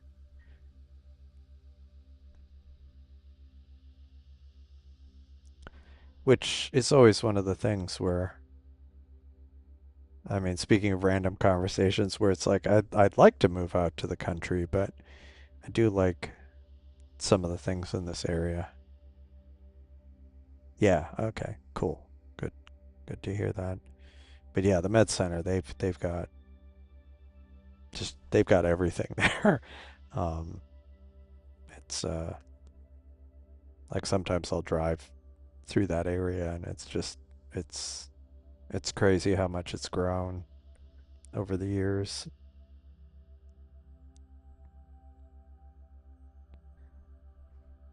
But it does yeah, helps other people. Yeah, I mean theoretically, I could be anywhere because I work from home, so I care for astro imaging. That that would be the med center maybe would figure that out. Yeah, which hospital was? I mean, because like there's a few major ones there. There's quite a few hospitals there, but like St. Luke's, Methodist, Memorial Hermann, um, those are like three of the big ones that I can think of offhand. And then there's other like institutes and medical schools and nursing schools and it's got it's one of those things where the more that's been built in the area, the more other institutions want to build something. Ah, Baylor St. Luke's. Yeah, yeah, yeah. Yeah. I actually many years ago I had like over 10 years ago I had a bad case of pneumonia and I ended up at St. Luke's for a few days.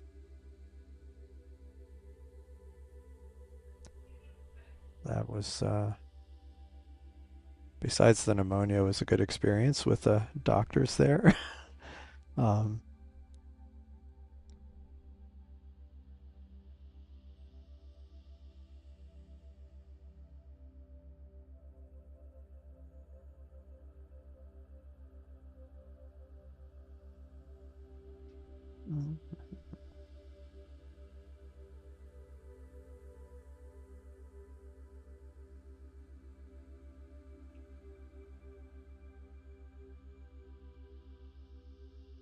This is an interesting one. I like kind of the wave kind of ripples. It almost looks like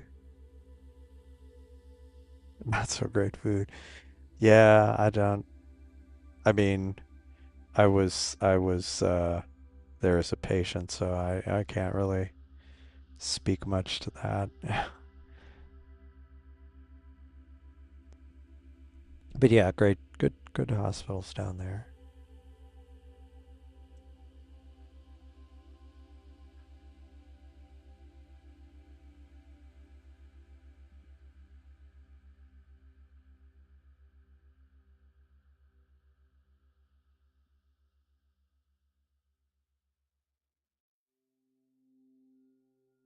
Stars look bloated. I mean, my focus might not be super great. Oh, it's because I'm zoomed in, made it look worse. Um, but yeah, my tracking hasn't been awesome. I think it's pretty breezy out there, I think. Um, that's probably not helping. Let me check. I think it was breezy. Eh, not ridiculously so, but I think the way the wind is blowing, and plus this scope in general, on the mount it's on, I feel like it's more sensitive to wind because the thing's kind of near the limit of the mount itself. Um, but yeah, like my tracking hasn't been great, and I manually focus this, and so I need to I need to figure something out. I have an autofocuser, but since I'm using the ASI Air, I can't use a non-ZWO focuser, and I don't want to take. I have a spare non-ZWO focuser. I have one ZWO focuser, but it's attached to my other refractor, and I don't want to take it off. So I've been manually focusing this, and so sometimes I'm not like it's very tight range to get good focus. So got my weight gain out. Yeah. Um, but yeah, and plus I'm not even 100% sure because I have the reducer on it. I'm not 100% sure that I even got like the back focus exactly right. It seems reasonably good, but I think it's if it's off, it's only off by like a very small amount. But I've been seeing spikes on the guiding up to like past two, like just random spikes. So it's probably not helping. Yeah. Yeah. No, it's that is a drag about it. It's very un-Texas like, where usually you get free parking. Um, yeah, that area is star gastronomy, nice. Um, but yeah, in the Met Center, parking is a pain. So you have to pay in park in garages and pay and yeah,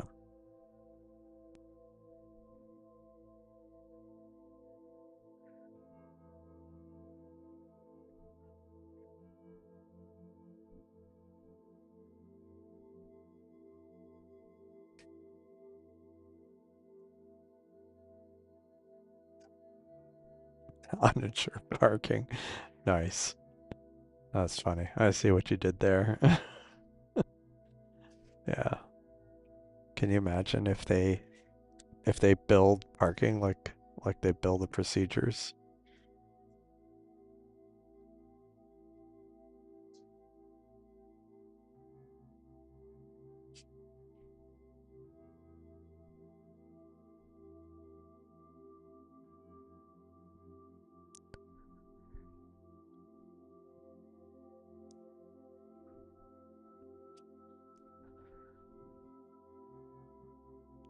Yeah, so after I'm gonna let this go to a little bit more, and then um,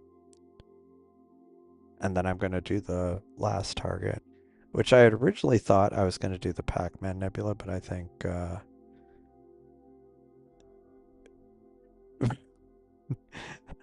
yeah. Um, I mean, you say that, but like there were a couple times where I was concerned about like dropping. I mean, dropping 30 pounds of glass and metal on your toe would, and I usually have just sandals on, so that wouldn't be great. But the other medical incident I was worried about was when the raccoon was gonna jump down. I'm like, great. Hopefully it doesn't jump down, and if it does, I'd be concerned if it had rabies, 'cause then that would be a medical event. Yeah, $15 a day. That's not too bad. I think I've paid in this one garage like $25 a day there.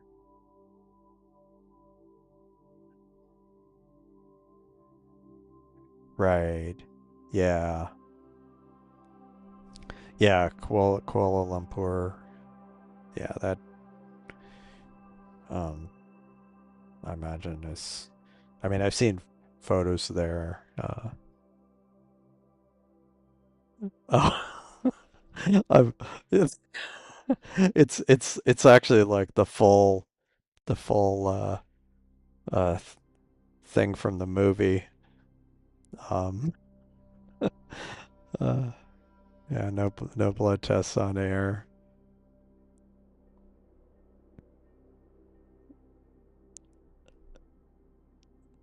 Yeah, it is it really me? We'll never know.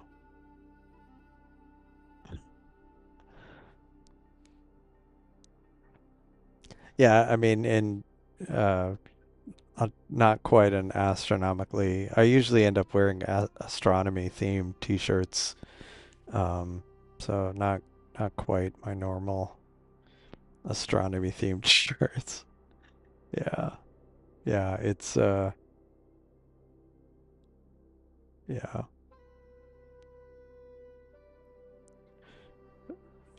If you want another random layers of randomness, I didn't actually buy this shirt.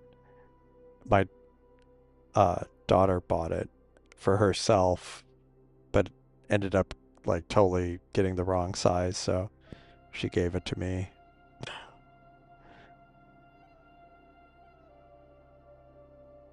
Go poke. Funny. But yeah, the thing.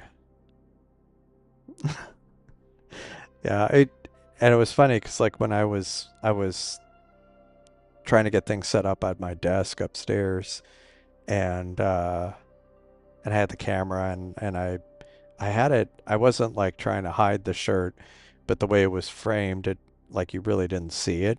But because of the where I'm sitting now, um, it's more visible.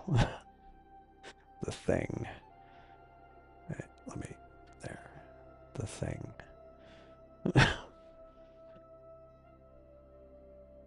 Yeah, that's true. That's true. It's astronomy adjacent, I guess. It's terrestrial. It's what is it? What do they call that? Astrobiology, I guess. So kind of similar. Nice. All of their band shirts. Yeah. I don't have any I don't have any band shirts anymore, I don't think.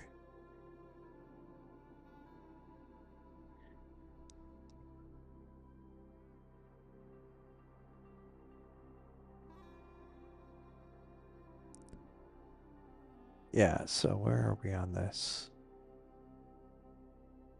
Yeah, I think I'm gonna change targets here because it's here it's 11:40 and I have to work tomorrow.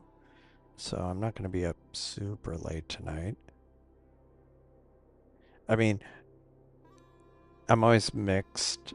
I have mixed feelings about, heading into the fall, but the one thing I do look forward to is being able to start live streams earlier. Oh, interesting. That's funny. No one's streaming on the Discord. Okay. Uh, let me I'll check that. Let me what was I gonna image? Um Wonder if this, keeping with the idea of not imaging something I've imaged before, or trying not to with this scope. Let me see if I can image this target. Um,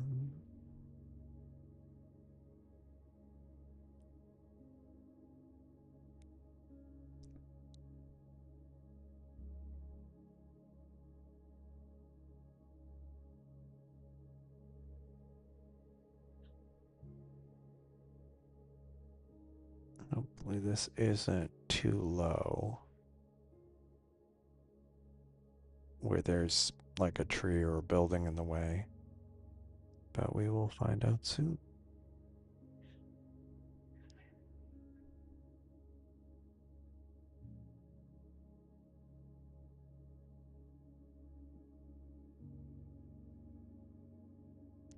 Um, the oval is yeah, that's Andromeda. But like this my current setup wouldn't be ideal for it. Like the framing, I could get a decent chunk of it. I wouldn't be able to get all of it, but I could get a decent amount of it. Problem is I have this light pollution filter, so it wouldn't be great. I did briefly try it um with the light pollution filter like the other day, but I do want to try it without it just to see how it looks.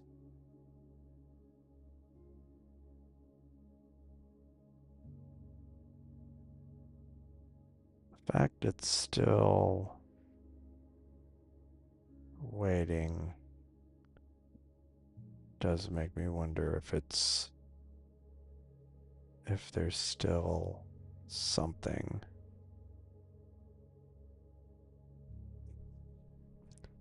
Because it is kind of low. And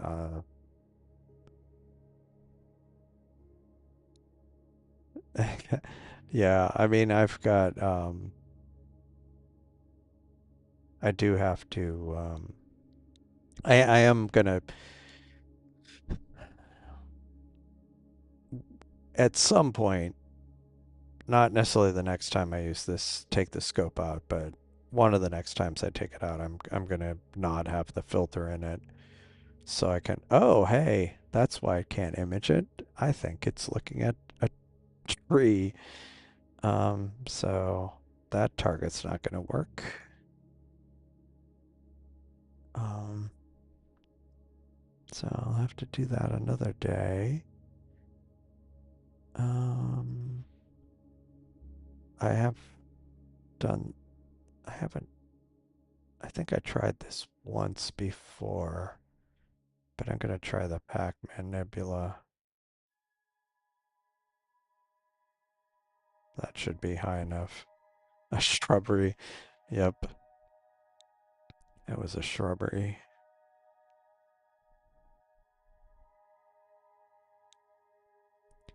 Or if it's a tree, it might actually be a palm tree.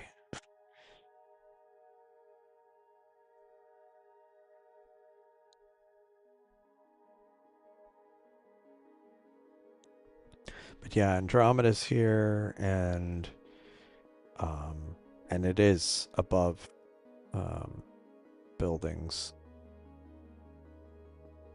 I mean, from my backyard. There's a few other galaxies that I want to try imaging without the filter in place.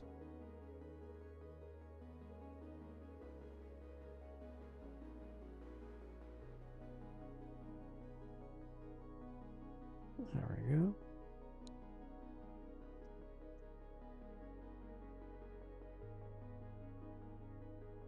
You can see with the 30-second exposure already has some of the nebulosity there.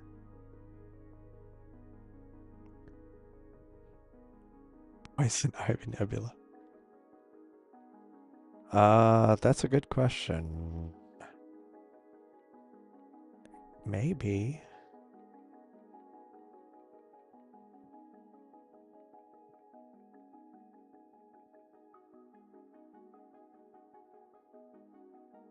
Horizon or horizontal coordinate?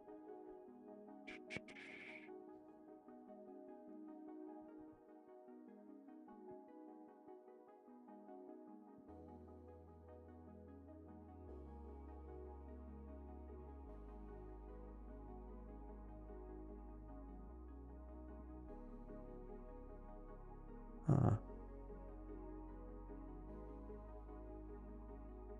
I don't know.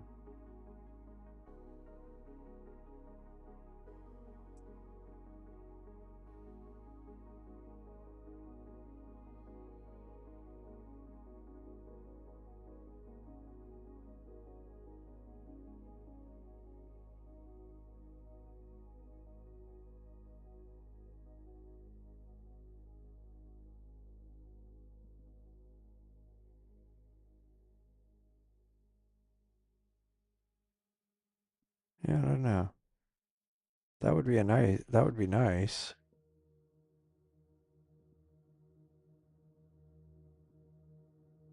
Whoa. Oh, it's not even tracking. That could be a problem.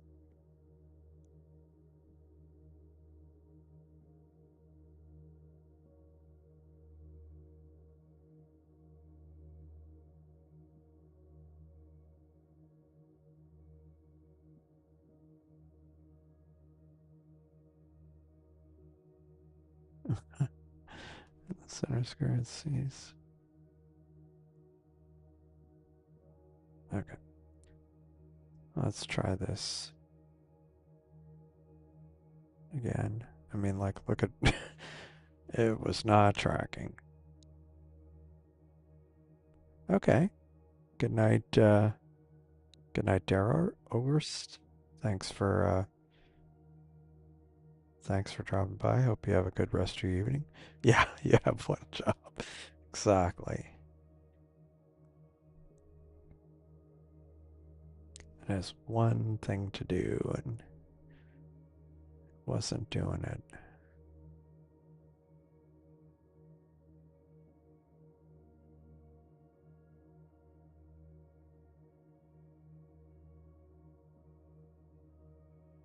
Hmm.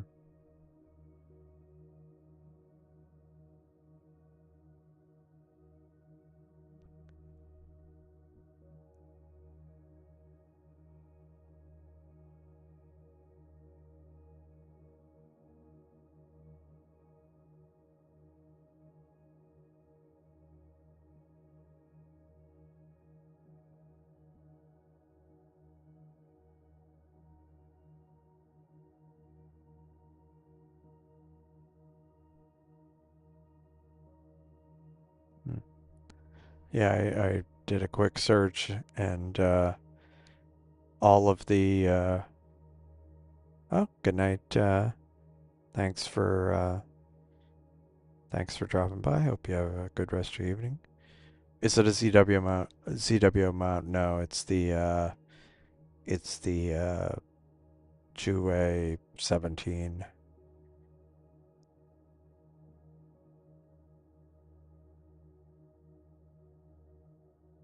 There we go. A bit better.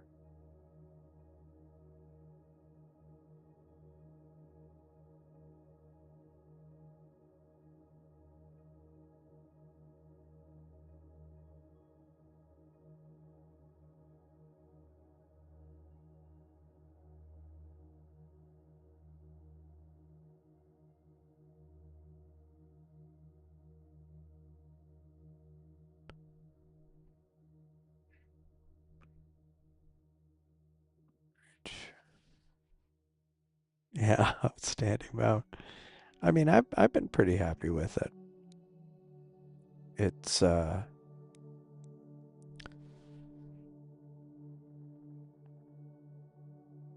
yeah, I mean, there are other people have had issues with their uh, version of it, um,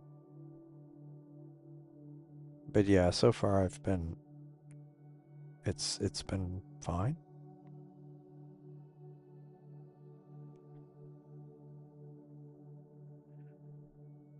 It's a bit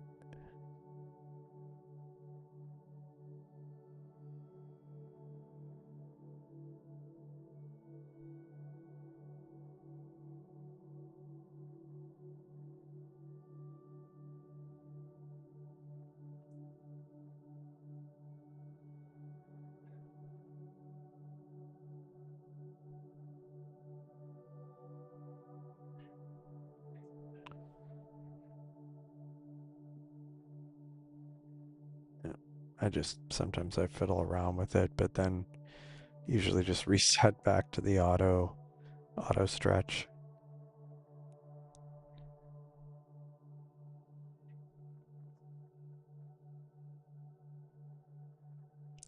But yeah, this is another target where with this camera, but without the reducer, it would be a lot tighter.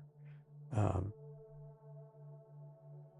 so it's just because I got it focused and I've got it kind of set up this way. I want to try to image as much as I can over whenever I can um, image things that are up with the widest possible field that I have it set up for right now. And I really want to, like I said, try to image to the south while I still can. What? Because like I only have a narrow window when I can image like the Eagle Nebula, and I want to do that before it's too late.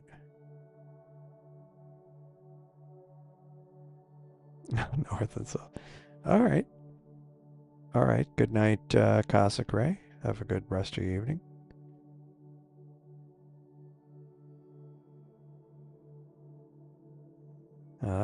That's interesting.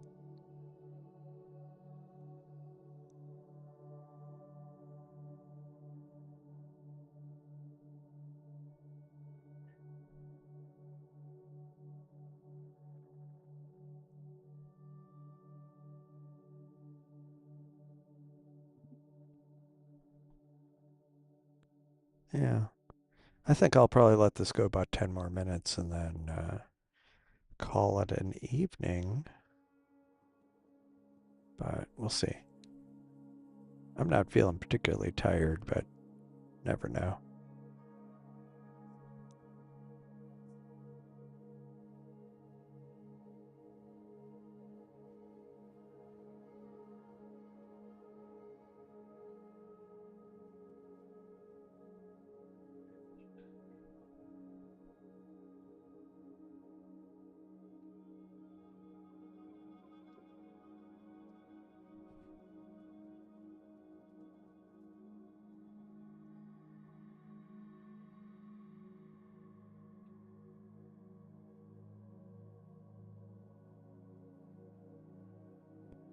Let me see.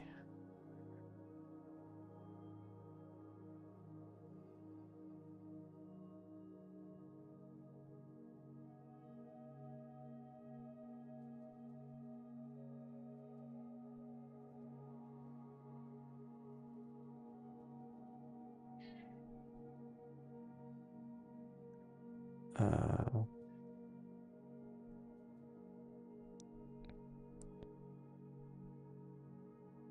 oh wow. Well, that's cool.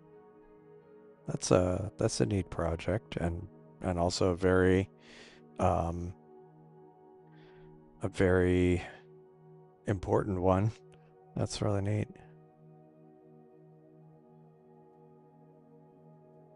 Yeah, I tend to have meetings mostly. Well, I have them all the time, but They're usually not super early, luckily. Um, and I generally don't have much on Tuesdays. But it was just coincidental. It just happened to be clear here tonight, which actually does remind me. Yeah, that definitely would be a good thing. Let me look this up.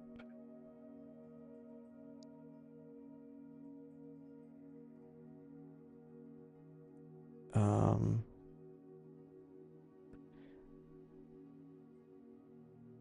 yeah, it looks like it's going to be clear tomorrow in Big Bend, which is good. Tomorrow and Thursday. And then it actually looks like it's going to be clear for quite a few days in Big Bend. Um, whereas here it's going to be cloudy tomorrow. Probably not good Wednesday, Thursday. Yeah. It might not be it might not be good here for quite a few days, but it does look like Big Ben will be good. So, um, I will probably be streaming at least once more this week, using the Sea Star at Big out in Big Bend, which far west Texas has really good skies.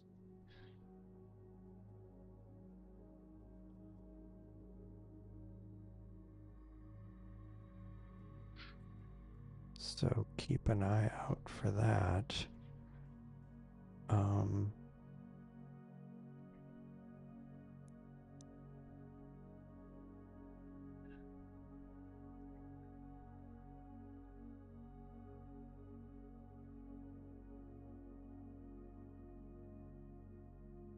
yeah, yeah. No, that's I could understand that. Yeah, honestly, I am starting to feel a bit tired now. And I also have like 50 pounds of gear I need to bring in. So I think I might wrap it up. Um, r- yeah, I think I'm gonna wrap it up. But I will, like I say, I will be streaming probably not tomorrow night, but we'll see. At the very least, I might be on Discord, um, streaming on Discord, and yeah, yeah. Good night. Yeah, thanks, Benji, for joining. Thanks, everybody else who joined, and I will see you in the next one. Um, yeah, have a good rest of your evening. Thanks. Bye.